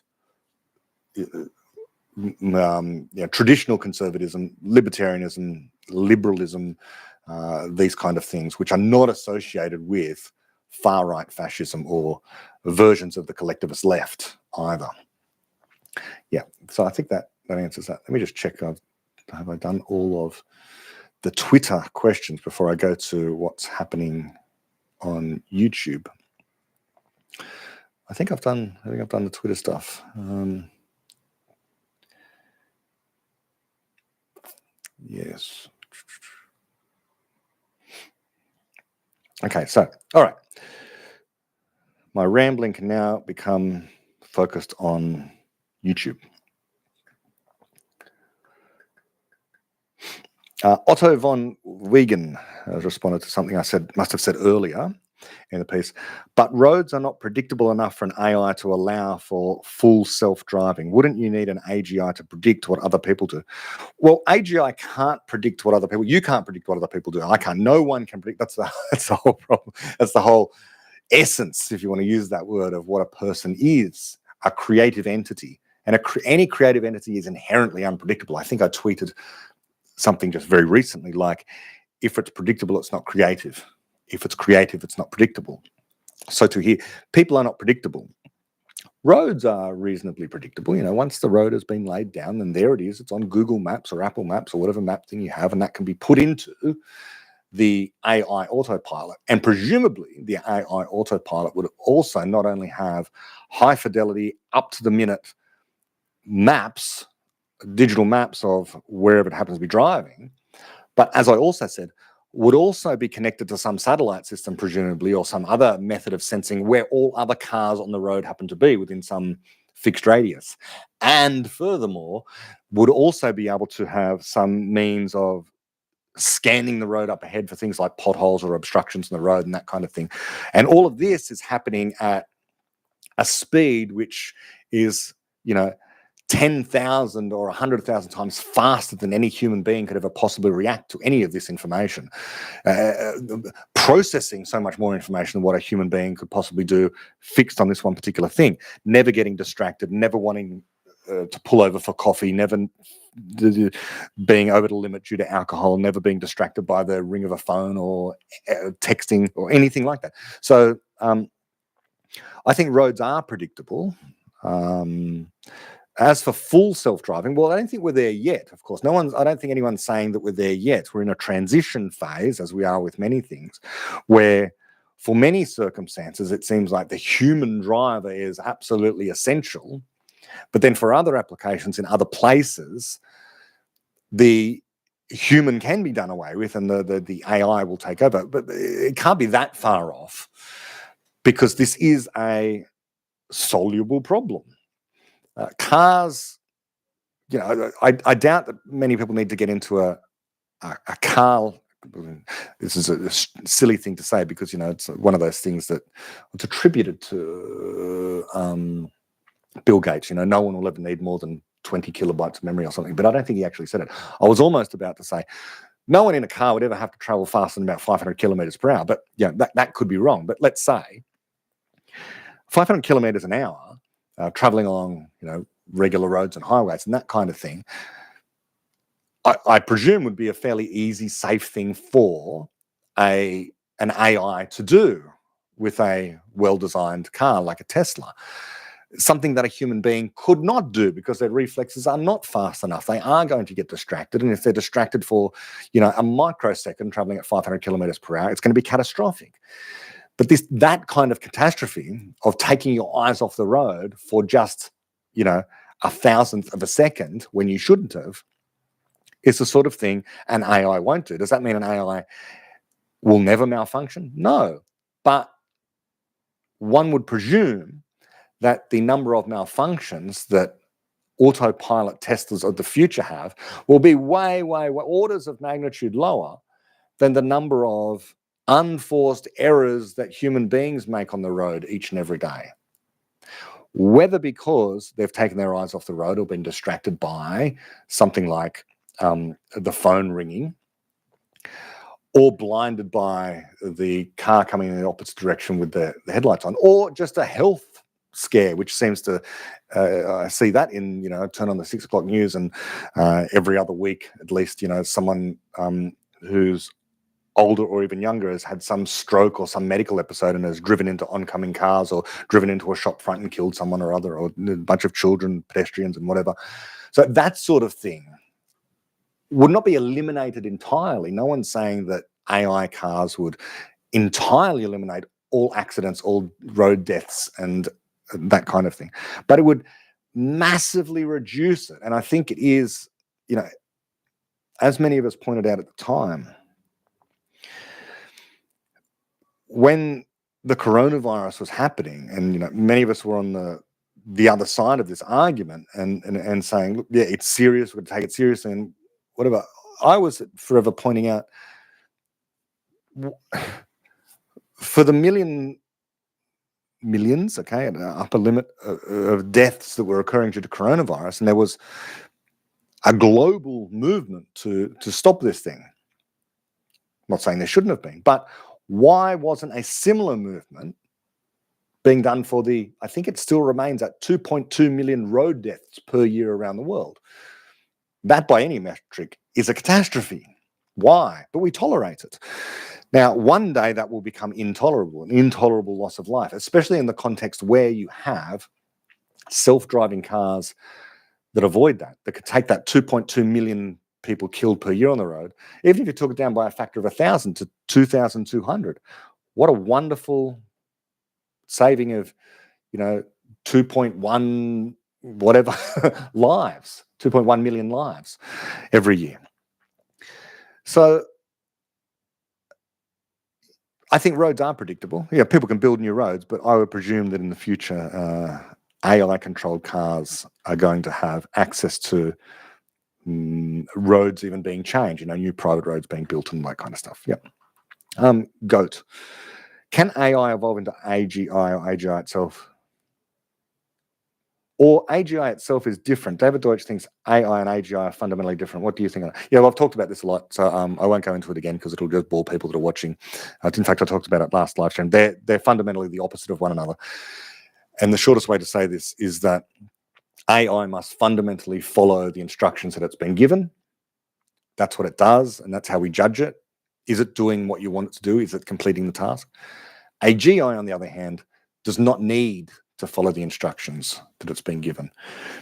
You can tell your employee to do this thing, but they don't need to do that. Maybe they do if they want to keep their job, but there's no mechanistic, deterministic way in which they're going to slavishly follow the instructions. They're not determined to do what you instruct them to do. And AI is so determined to do what you tell it to do because it is nothing but a mechanism. We are not mechanisms. We have choice. We can see the options before us and choose among them. That's our creative capacity. Goat. Does incompleteness theorem point to God, or is it a delusion? Or like the mathematician's misconception. Okay, Goat's asked a number of questions here.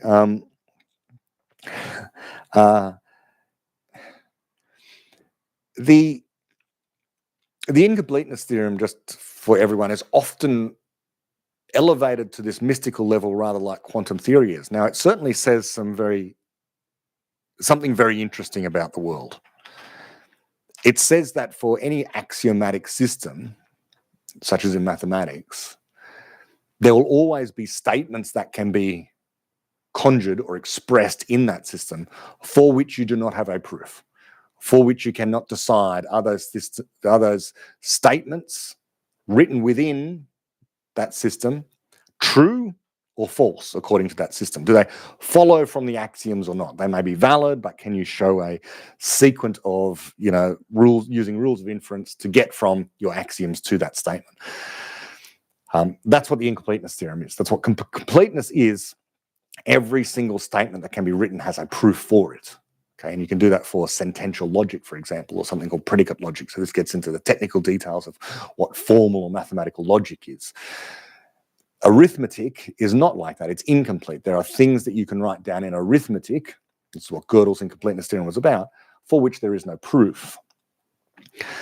Which means that there's many consequences of this.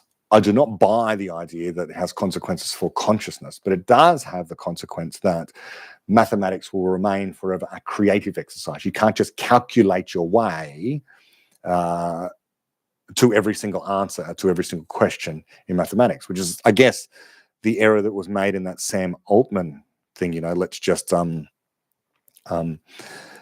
discover all of physics. Hey, computer, discover all of physics, which is what Sam Altman said, the AI would be able to do one day. Well, it's similar to this. Physics is always going to be a creative exercise, so you can't just discover it all. You can create knowledge about things yet to be discovered or things being discovered, but you can't discover it all any more than you can prove everything in mathematics. for the same reasons. They're both creative domains where, I forget who I'm quoting, but every point is a boundary point. Everything that you know is a place where you can ask of it a question which can broaden your knowledge. There's always unknowns left. Our ignorance is infinite. Our knowledge is always finite. And for any given piece of knowledge, there are questions you can ask about it. Why is it that way? And that can be a useful way to explore reality and to come up with solutions. And there is, because there's an infinite amount of ignorance, everyone has something to contribute, because there's simply not enough people, and never will be, to solve all the problems, because we'll never run out of problems, and so on and so forth.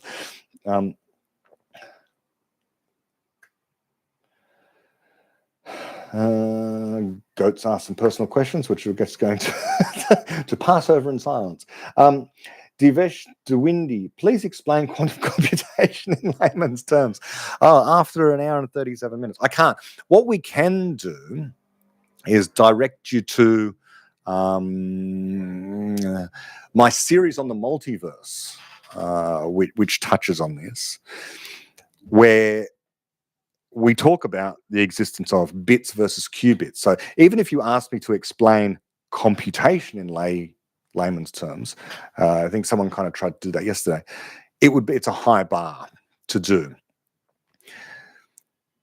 Computation, classical computation, is the manipulation of bits, binary digits, zeros and ones, in order to store those binary digits in memory, process them, and come up with a solution. The binary digits can take on either of two values, a 0 or a 1, or a true or false, or an on or an off, whatever you want to say, high voltage or low voltage. When it comes to quantum computation, instead of having bits, which are single valued, you can have qubits, which can be in a superposition of values, 0, 1, or a mixture of the two. And this gives them more power, because you can entangle the bits and they can work together as multiple computers, effectively speaking, performing massive parallel processing. And so instead of having to calculate one thing, then another thing, then another thing, then another thing, you can calculate many things simultaneously and combine these many things simultaneously at the end in a superposition to come up with a solution to a question that otherwise would have taken many classical computers the age of the universe to do. But that doesn't really explain quantum computation in layman's terms. Sometimes it's very difficult to come up with a layman's terms explanation. It would depend upon how good your layman's understanding of classical computation is. But one way of looking at it would be, assume trillions of classical computers working in parallel. That's what a single quantum computer is kind of like, but not strictly. But roughly speaking, in layman's terms, that would be the analogy. Otto, I thought about the theory of everything in physics a bit, and I have always trouble understanding it. I settled on treating it as an intuition. I expect knowledge to diverge again at some point. Yes, so the theory of everything, as it's normally regarded, is the unification of these fundamental forces. And then, in principle, once you have this single equation that could be written on the T-shirt of someone, you could walk around with here's the theory of everything. Then if you knew the initial conditions and you've got the equation, then you can predict the final state of the universe. But of course, knowing the initial conditions, okay, where every single fundamental particle is and how fast it's going, what its momentum is, something like that, is impossible, because there is no simultaneous now. And so there's no simultaneous in the future either. So automatically you're trapped. This theory of everything can't give you what many people want it to do, which is even to predict the future state, because to predict the future state with high precision means knowing the present state with high precision, which you can't do. Among other things, Heisenberg's uncertainty principle, particles are spread out in space anyway. But it's just been poorly named, this theory of everything. It just should have been theory of forces or something like that. And physics is not entirely about forces. Constructor theory, for example, tries to get behind that. Even string theory tries to broaden things out a little bit beyond just that.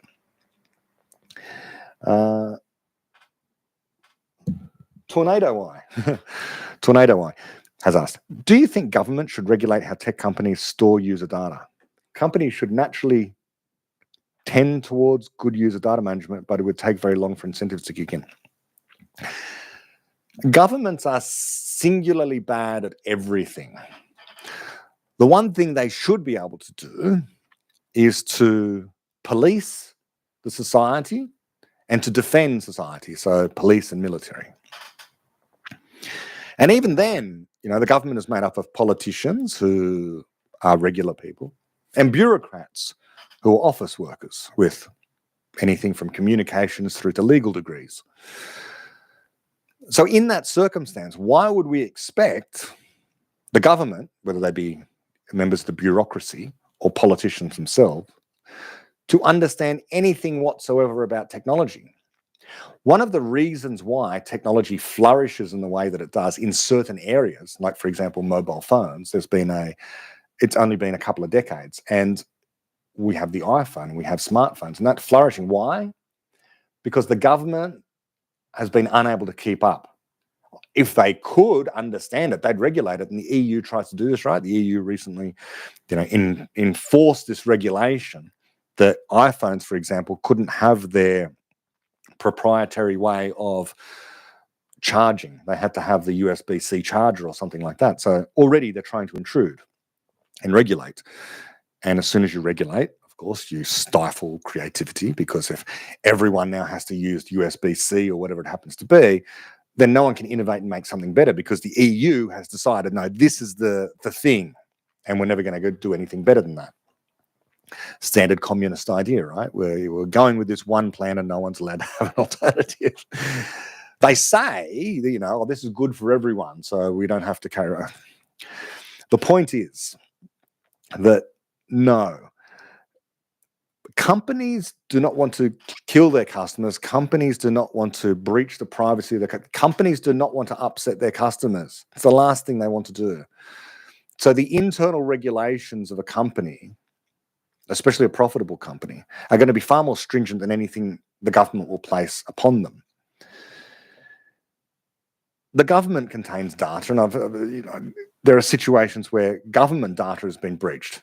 Hackers will find a way. So that Jeff Goldblum line from Jurassic Park, life will find a way. Hackers will find a way. Okay, it's this constant battle between the good guys and the bad guys in tech, and with the protection of data. So I wouldn't want to hand it over to governments. The governments, if they have any role here, is where you have foreign actors, okay, foreign governments, the Irans or the Chinas or the Russias of the world, trying to disrupt or even destroy internet infrastructure with great programs of hacking. Okay, there the government has a role, because that's more of it's a military issue. And they do have, in America, you have the great NSA and so forth, and we have I think it's called the Australian Signals Directorate or something like that. And so monitor foreign incursions who are trying to hack into companies and so on and so forth. So it's a form of defense. But as for regulating how tech companies store data, I don't think so, because among other things, you want the tech companies to continually innovate and to come up with more secure ways of storing data. Hopefully soon, we're able to store our data using quantum encryption, and quantum encryption is fail-safe. Because if someone looks at quantum encrypted data, immediately that is known. We know when quantum encrypted data has been seen, has been observed, and so you can immediately change it. An alert can go off, a red light can go off somewhere and say, your data has just been looked at. Now, you might not know who's looked at it, but you will know that it's been looked at. This is unlike present means of encryption, which can be broken, and you won't know until sometime later that the data's been stolen and so on. So there are solutions to this, but they're in principle, they're not in practice yet. But we want companies to continue to innovate in the area of data security, and a perfect way to avoid them innovating is to regulate a specific kind of data security. And moreover, of course, once you regulate that style of data security, you say this is the way in which data needs to be secured. Well, the bad guys know that as well and can figure out workarounds. So I'd much rather trust it to, for want of another word, trust, much rather leave it in the hands of private industry who can adapt, accelerate, and innovate rapidly, whereas the slow ballast of government is only going to slow things down and give an advantage to the bad guys who can take advantage of the regulations.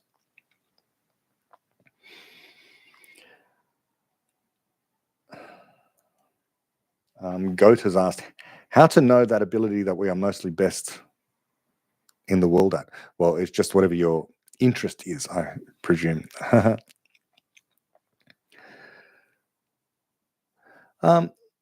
Black Locust. To what extent is it fair to say that Hitler and the Nazis lost World War II because they were wrong?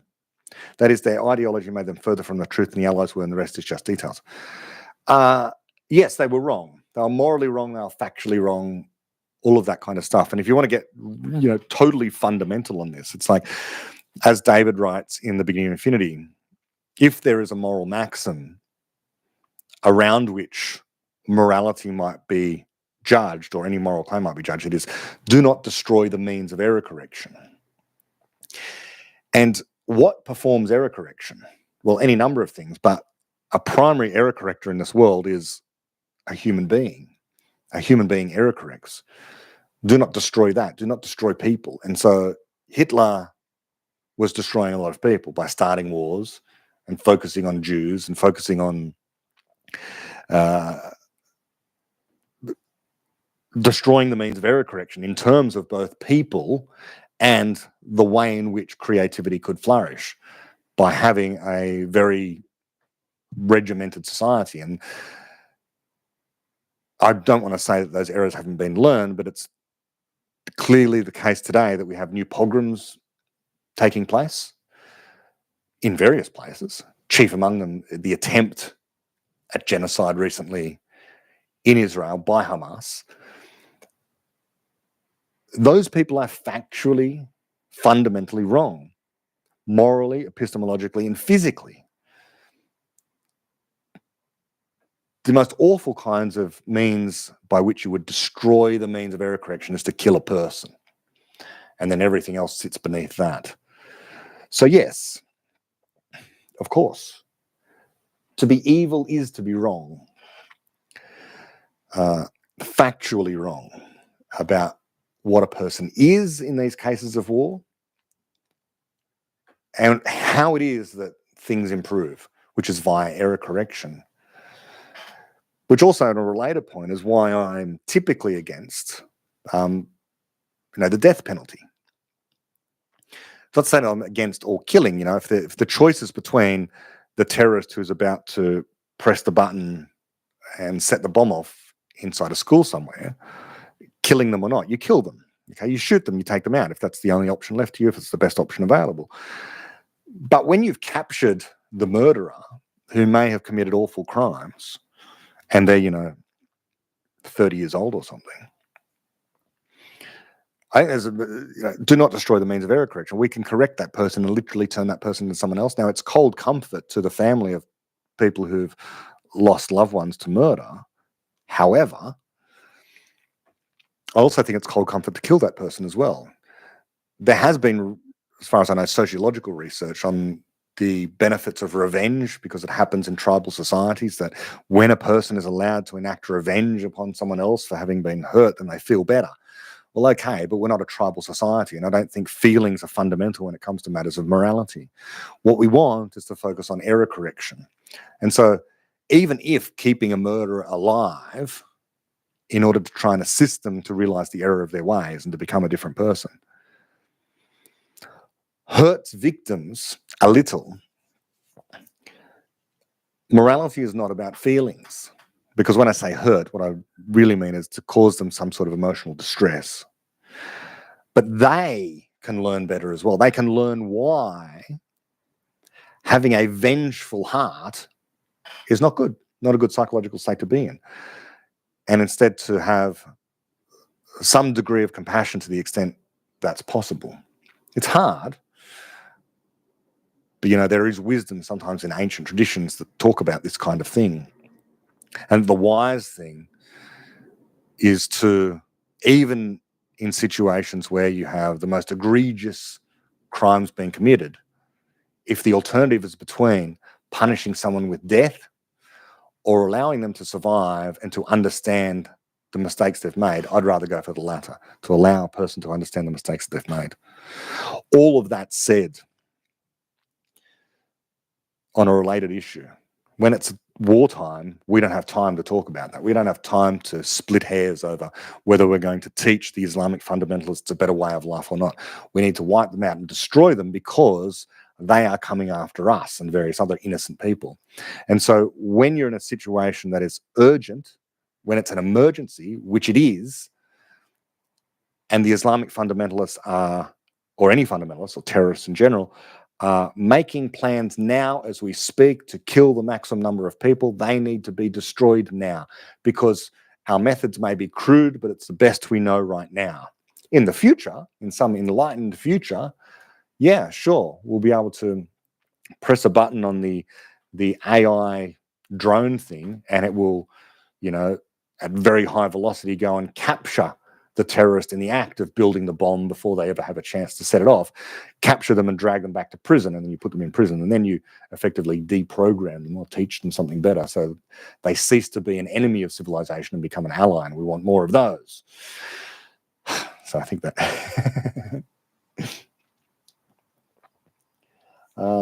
Jitu, why David Deutsch don't believe in non-locality? Well, you would have to read his papers on this, Deutsch Hayden paper on that, because David Deutsch has a coherent view of physics, and that means understanding that the prohibition on messaging faster than the speed of light holds universally. So even special relativity gets you that. You can't travel faster than the speed of light. You can't signal faster than the speed of light. And so that means everything must be local, and that includes entanglement effects. And so even if two particles are entangled, at some point they must have been a single system close enough together. In whatever case, they cannot possibly signal faster than light. And there is no experiment that demonstrates they do. Look up David's work on that, I guess. You have to move to the next few fairly quickly because we're coming up 2 hours, and it gets me to the end of my endurance. But this is fun.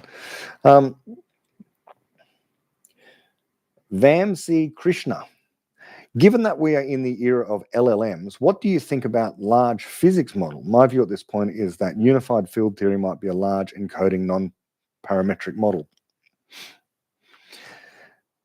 I don't think that large anything models, artificial intelligence, is able to generate explanatory knowledge. It can explain novelty, but as many people, even people like Sabine Hossenfelder, various other physicists have been out there on social media and Twitter with some quite funny interactions with ChatGPT, asking it to, generate a theory of dark matter or to unified general relativity and quantum theory. It's hilarious what it comes up with because it's childish sort of stuff. It's nowhere near that and won't be anywhere near that unless it becomes an AGI, which it won't become an AGI because an AGI is a different thing. Unified field theory, I don't know what unified field theory might be a large encoding non-parametric model. I don't understand that, I'm afraid. I'm sorry, Vamsi.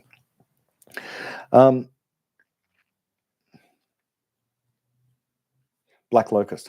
Have there been any promising ideas to add to the quest to find the objective principles?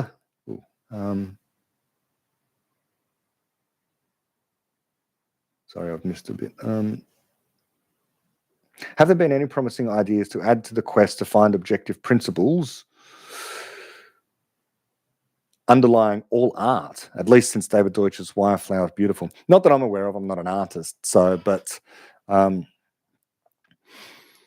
there must be some, and most of them are inexplicit.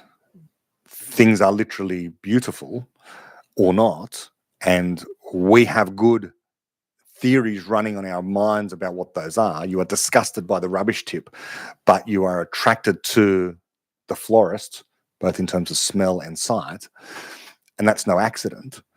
So why is that? Well, because there is objective beauty in the world. Now, what are those standards of objective beauty? Well, they must include things that the artist would talk about. Matters of symmetry and harmony and lighting and all that kind of stuff that isn't my area. So I think that art contains a lot of knowledge. Some things have been discovered and some things are well known, but I can't articulate them all here. Easier reminder, how do you filter information on current events? That is, who do you trust? What kind of heuristics do you have? For example, Trump versus Biden, the agenda behind the scenes, what's going on? Trust is the word that I tend to avoid. I think I might have slipped up once during this 2 hours. Forgive me for that. The real metric is, how do you come to detect and correct errors? And in an age where there are many channels of information, all you can do is to compare one with the other and to sometimes use your own eyes and ears and to believe your own eyes and ears, because rather often we are told not to believe our own eyes and ears. You mentioned politicians there. I like to listen to the politicians themselves rather than commentaries on what the politicians have said. Now, in the age of AI, of course, this is becoming a fraught area, but we're not there yet. We know when it is actually Trump speaking or Biden speaking. Why? Because there are error-correcting mechanisms out there. There are traditions, there are cultures, and there are institutions, the media, sometimes called the fourth estate, where even if you disagree with these media outlets, whether they be mainstream or new social media channels, they will have commentary on the enunciations of these politicians.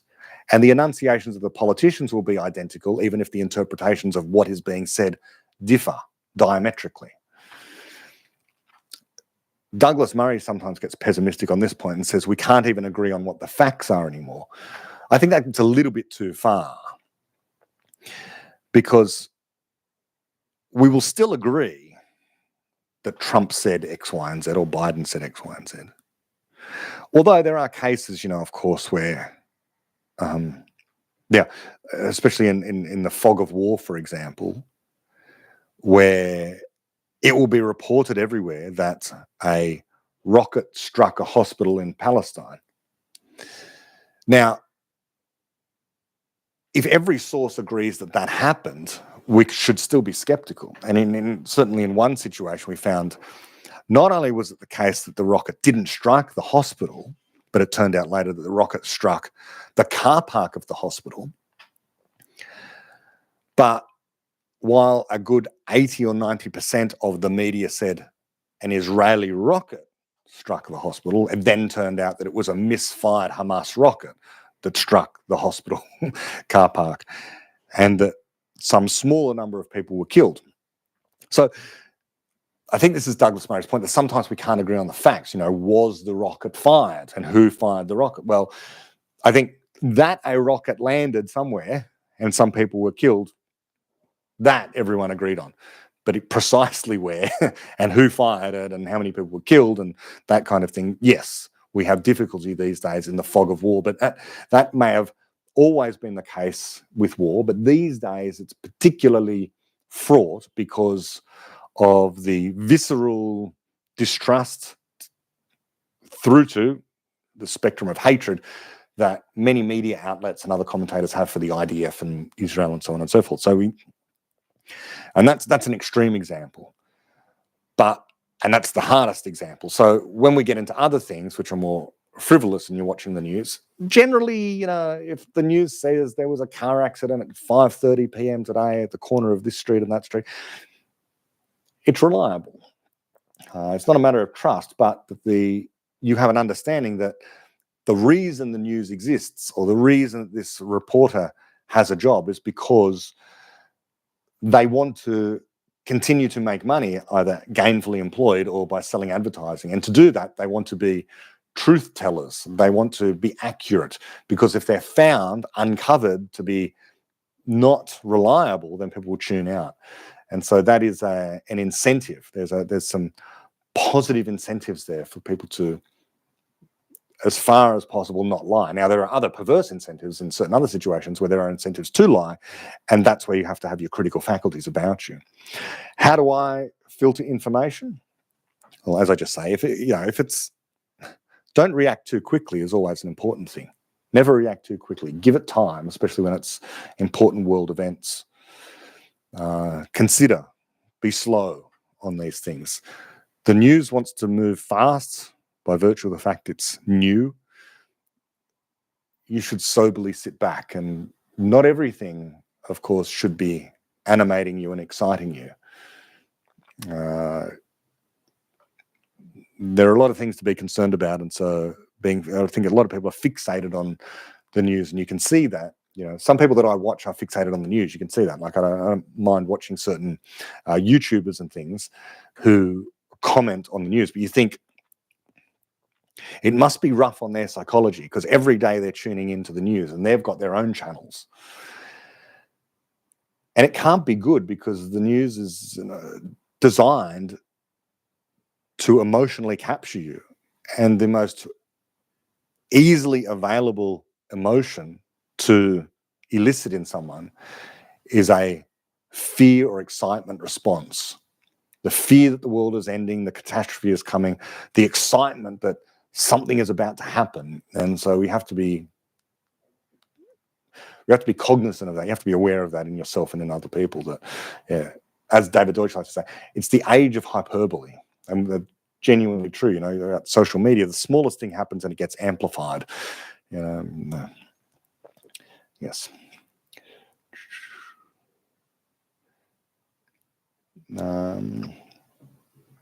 Otto has asked again.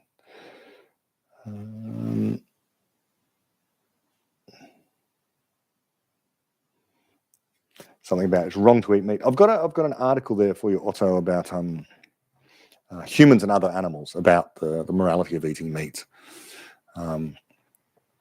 Yes, one day I think it'll just become a moot point. It's kind of like the debate about energy sources right now. Should we burn coal? Should it be nuclear? Should it be wind or solar? Interesting as that is, as passionate as some people can get, and even me at some time, I think hopefully within decades it will all be a moot point. Once we have fusion power, the old arguments will be, who cares about rehashing them? And so the eating meat thing, I don't personally have any qualms about that. And I've got arguments, so I won't go in for that. But it'll be a moot point once we're able to grow as much meat as we like in the laboratory without ever having to worry about harvesting it from a living organism like a cow or a sheep or a pig or whatever. It'll just be grown in a factory. It won't have a nervous system. So all of those concerns that people often have will be arguments that will seem ridiculously dated.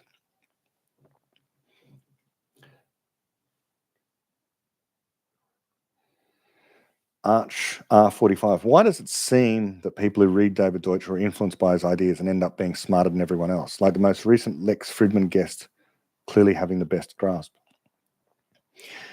I commented on that Lex Fridman guest last time I did the live stream. What I think the effect is, and I'm so heartened to see the work of David Deutsch getting more and more airtime via various channels.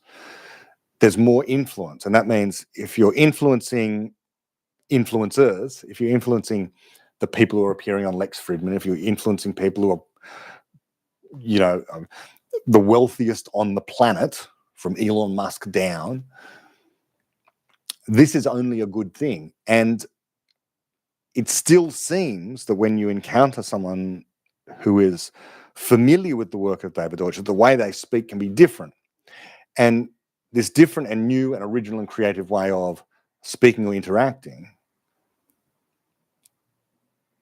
is, by virtue of the fact it doesn't sound like every other academic or intellectual, as you say, can seem like they're smarter. That doesn't mean they are. I don't endorse the idea of gradations of smartness, but a different and preferable way of sifting good ideas from bad. A commitment to rationality, which I regard as seeking good explanations via a method of error detection and correction. And a commitment to reason, to science and mathematics broadly, and philosophy.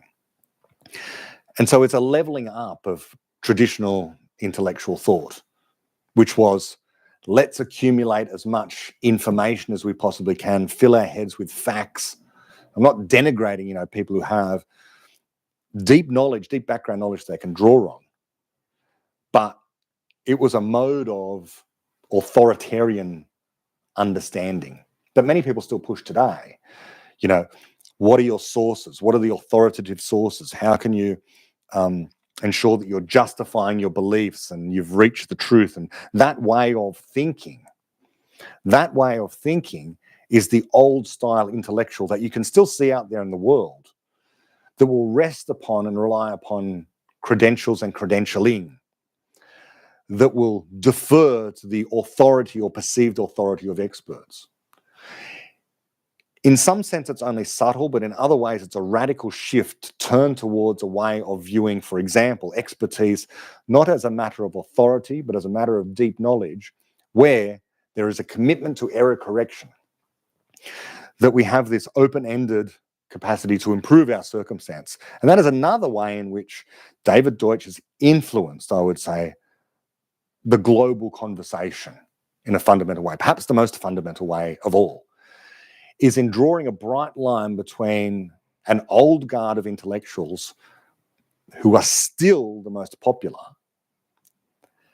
committed to a pessimistic view of the future, prophesying the end times and denigrating human beings and what we've done to the planet and Western civilization. That way of thinking and that vast group of intellectuals that still outnumbers us by 1,000 to 1 or something like that, versus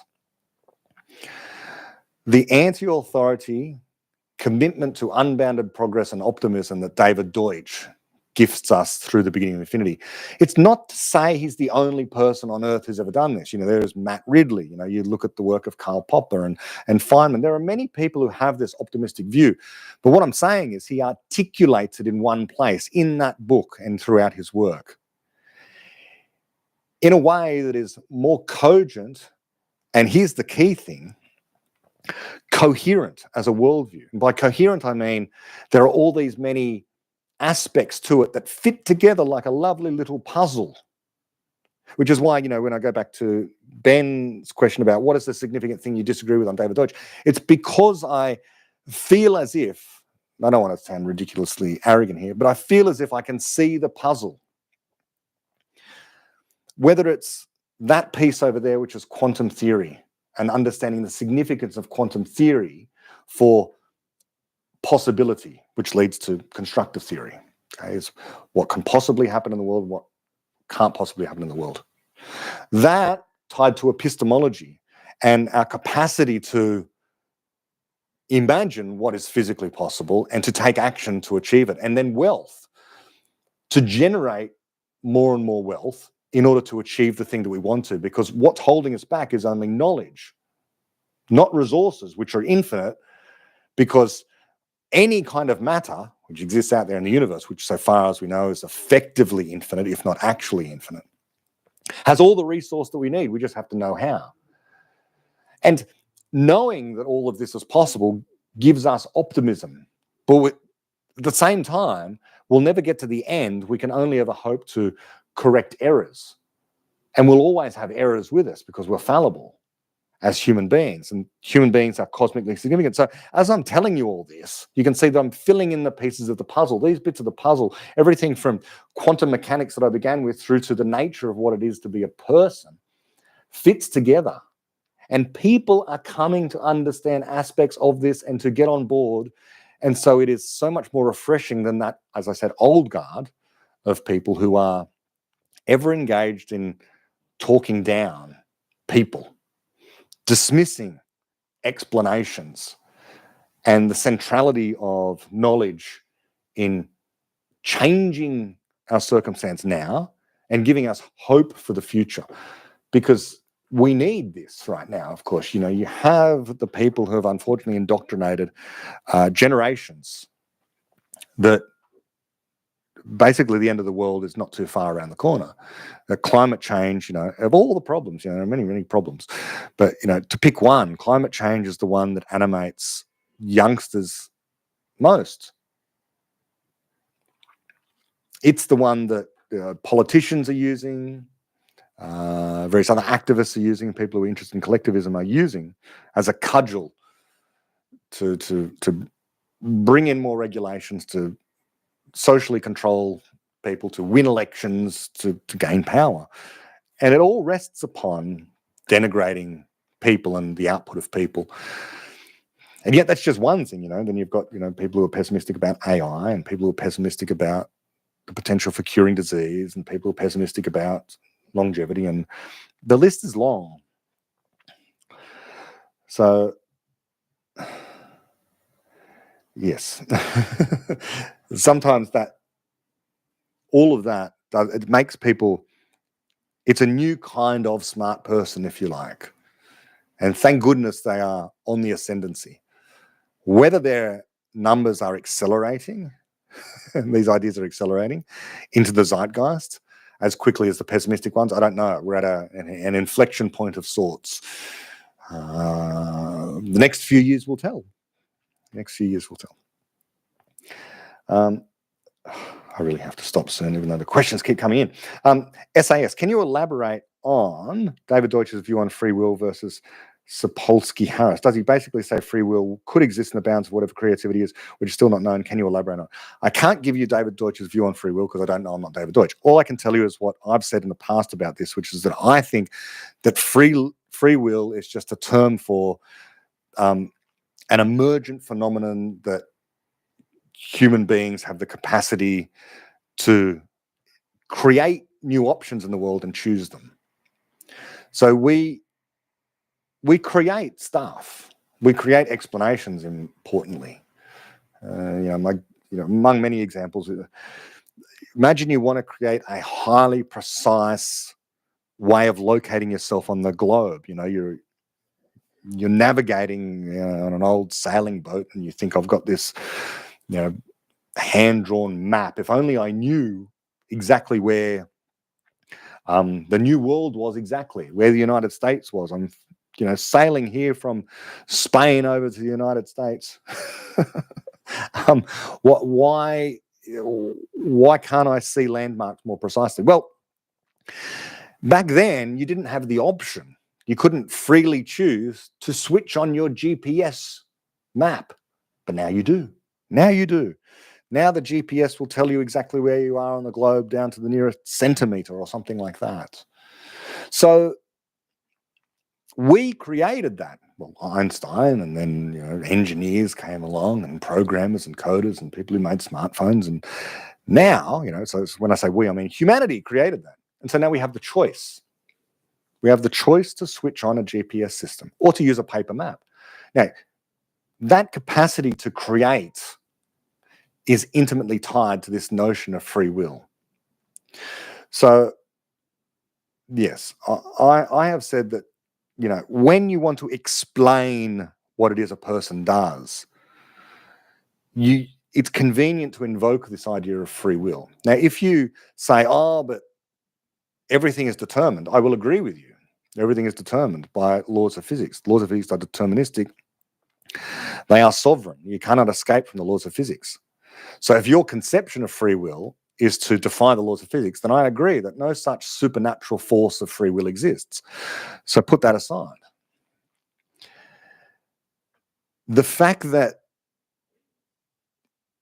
you can't, in principle, predict what a person is going to do should make you think carefully about what it means, therefore, to be a person. A person is not like a ball rolling down a hill. A person can make choices, and their choices depend upon what knowledge they're creating moment to moment. An inherently unpredictable thing And so you can avoid the term free will if you like, and many people do. Sam Harris does, for example. You mentioned his name. But we're still left with the central mystery of what a person is. So rather than get tied up in debates over terminology, does a person have free will? I like these days to just talk about there is this interesting mystery at the heart of what it is to be a person. We create, genuinely create, and I can unpack what create means. And in particular, we create explanations, so we can unpack what that means. And that process is inherently unpredictable. And so, although you can say things are determined, you can also say, without contradiction, to say that things are determined to be unpredictable subjectively. And I went through 3 different versions of unpredictable, the live stream before last. You get that from quantum mechanics, and you get that also from, among other things, knowledge creation, inherently unpredictable, even though it's all determined. Yeah, people often make that mistake, though. Okay, whenever you're watching YouTubes, I was watching one with Sabine Hossenfelder, and she was speaking with some other physicists as well, and it was remarkable to me, these professional physicists, at such a high level, not being able to distinguish between predictability and determinism. Things can be determined without being predictable. Things can be determined without being predictable. Okay, you fire a photon at a half-silvered mirror, it is absolutely determined that it will either go through or it will bounce off, 50-50, but you can't predict which. And there's no point saying that for this next photon, it's got a 50% chance of going through and a 50% chance of bouncing off. If you want a prediction of which it will do, you can't. And so that, I think that's a nice bright line between predictability and determinism. They're not the same. They're not synonymous at all.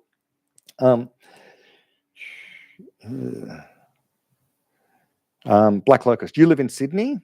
Is there a Papyrian Deutschen society? Can I say, just as a matter of, not that I'm aware of, but Deutschian isn't a word. There is no such thing as Deutschian.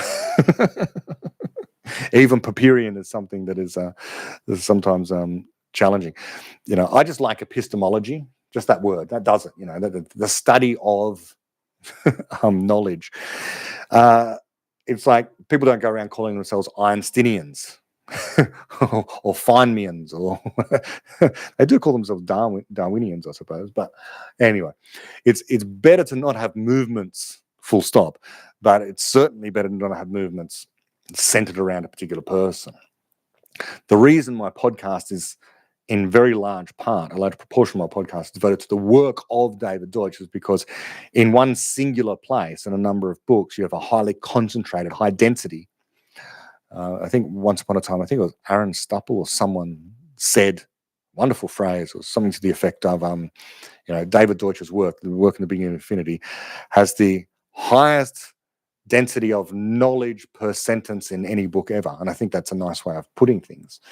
And that's why I focus on that work, but also because, it's all the stuff that I studied throughout my life. And that's why it seems like I'm focused singularly on David Deutsch, but just that there's also another way of looking at it, which is that David Deutsch and I have the same interests. He's a lot more accomplished than what I am, subtly different interests. He's very focused on the physics, and, I like the epistemology stuff as well as the physics. And anyway, so there are reasons for these. People who converge on the truth converge together, that kind of thing. I can say that.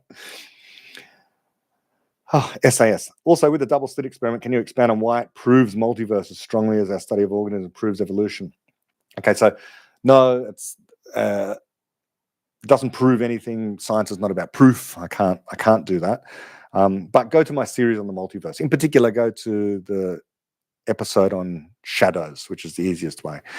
Instead of saying that the double slit experiment proves the multiverse, what we say is the only way to explain what you see in the double slit experiment is by recourse to invoking the existence of the multiverse. The multiverse is forced upon us, just as evolution by natural selection is forced upon us once you understand how it is that there is a variety of species that change over time, and you look at the fossil record for evidence of that.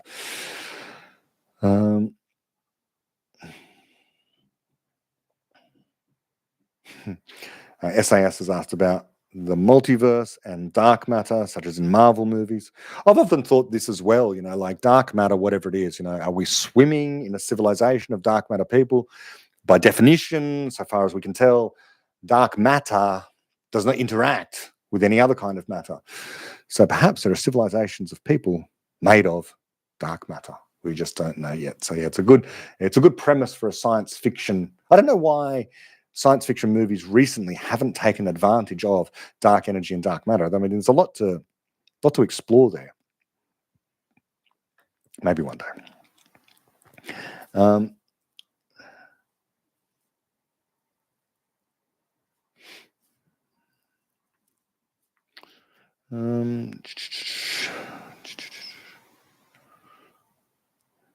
People saying nice things and irrelevant things. Thank you to a donation for today. I've got a singular donation from Aaron Martin. Thank you, Aaron. Shout out to you.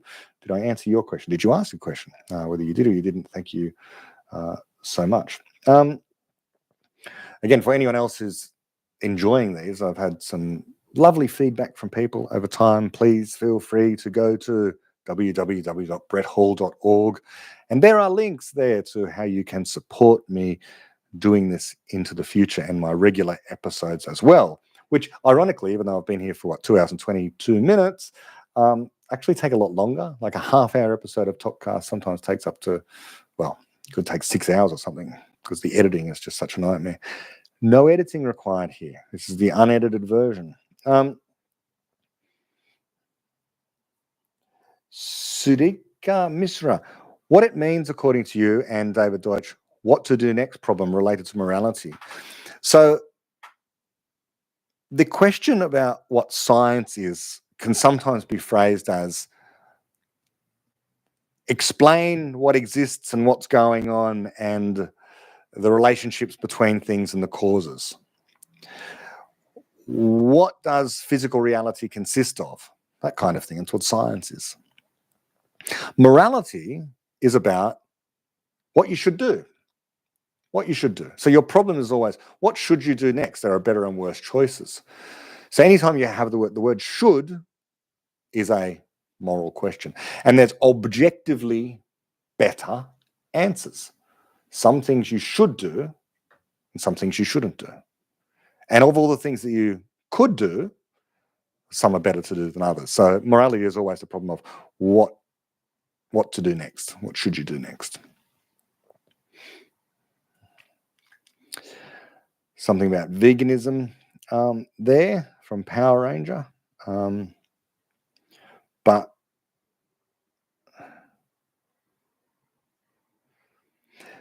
the distinction I make between humans and other animals does come down to this fundamental idea of explanation creator.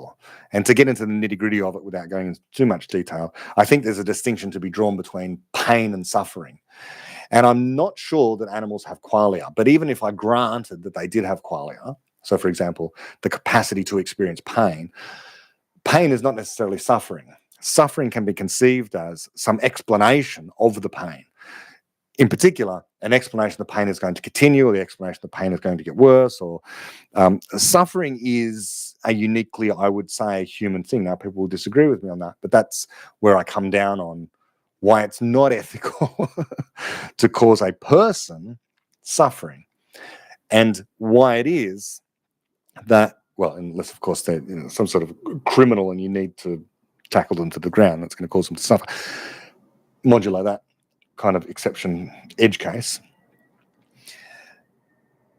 Animals and people are black and white different things, entities in the world. And it's almost as if the more we learn about AI, not AGI, but AI, we may very well converge on the idea that animals are a kind of AI. They are slavishly following programs. Even if, animals within the same species are different one to another, they might have rather unique personalities. Anyone who has a dog knows that different dogs have different personalities, different cats have different personalities. So there's something there in the genome that's unique, but that's just variation on the genome. None of that necessarily confers the capacity to have an experience, to explain things, but it's a long conversation. I also, in all my pieces, when I talk about this and veganism and the morality of animals, I also say none of this is an argument for being cruel to animals. So there's also all of that. SAS has said, okay, there's one last thing. Power Ranger. why should animals be denied of certain rights? Well, because, among other things, they're not people, and so they can't have human rights because they're not a human. The reason why a human right exists, the right to your life and the right to your property, is because you are a thinking creature who can correct errors and explain the world and improve it. An animal's never going to do that, not for themselves, not for each other. If you care about the animals, if you care about animals, then you should care about humans infinitely more, because humans are the one thing that are going to be able to save the animals that you're concerned about. And that suffering does indeed come down to the capacity to explain, which no animal can, unfortunately. SAS said thank you, and thank you to everyone who participated today, who came along, who watched, dipped in, dipped out, asked questions, whether it was on X or on YouTube. But until next time, and possibly a couple of weeks from now, we'll say goodbye for now, and I will see you again in a future episode of Topcast. Bye-bye.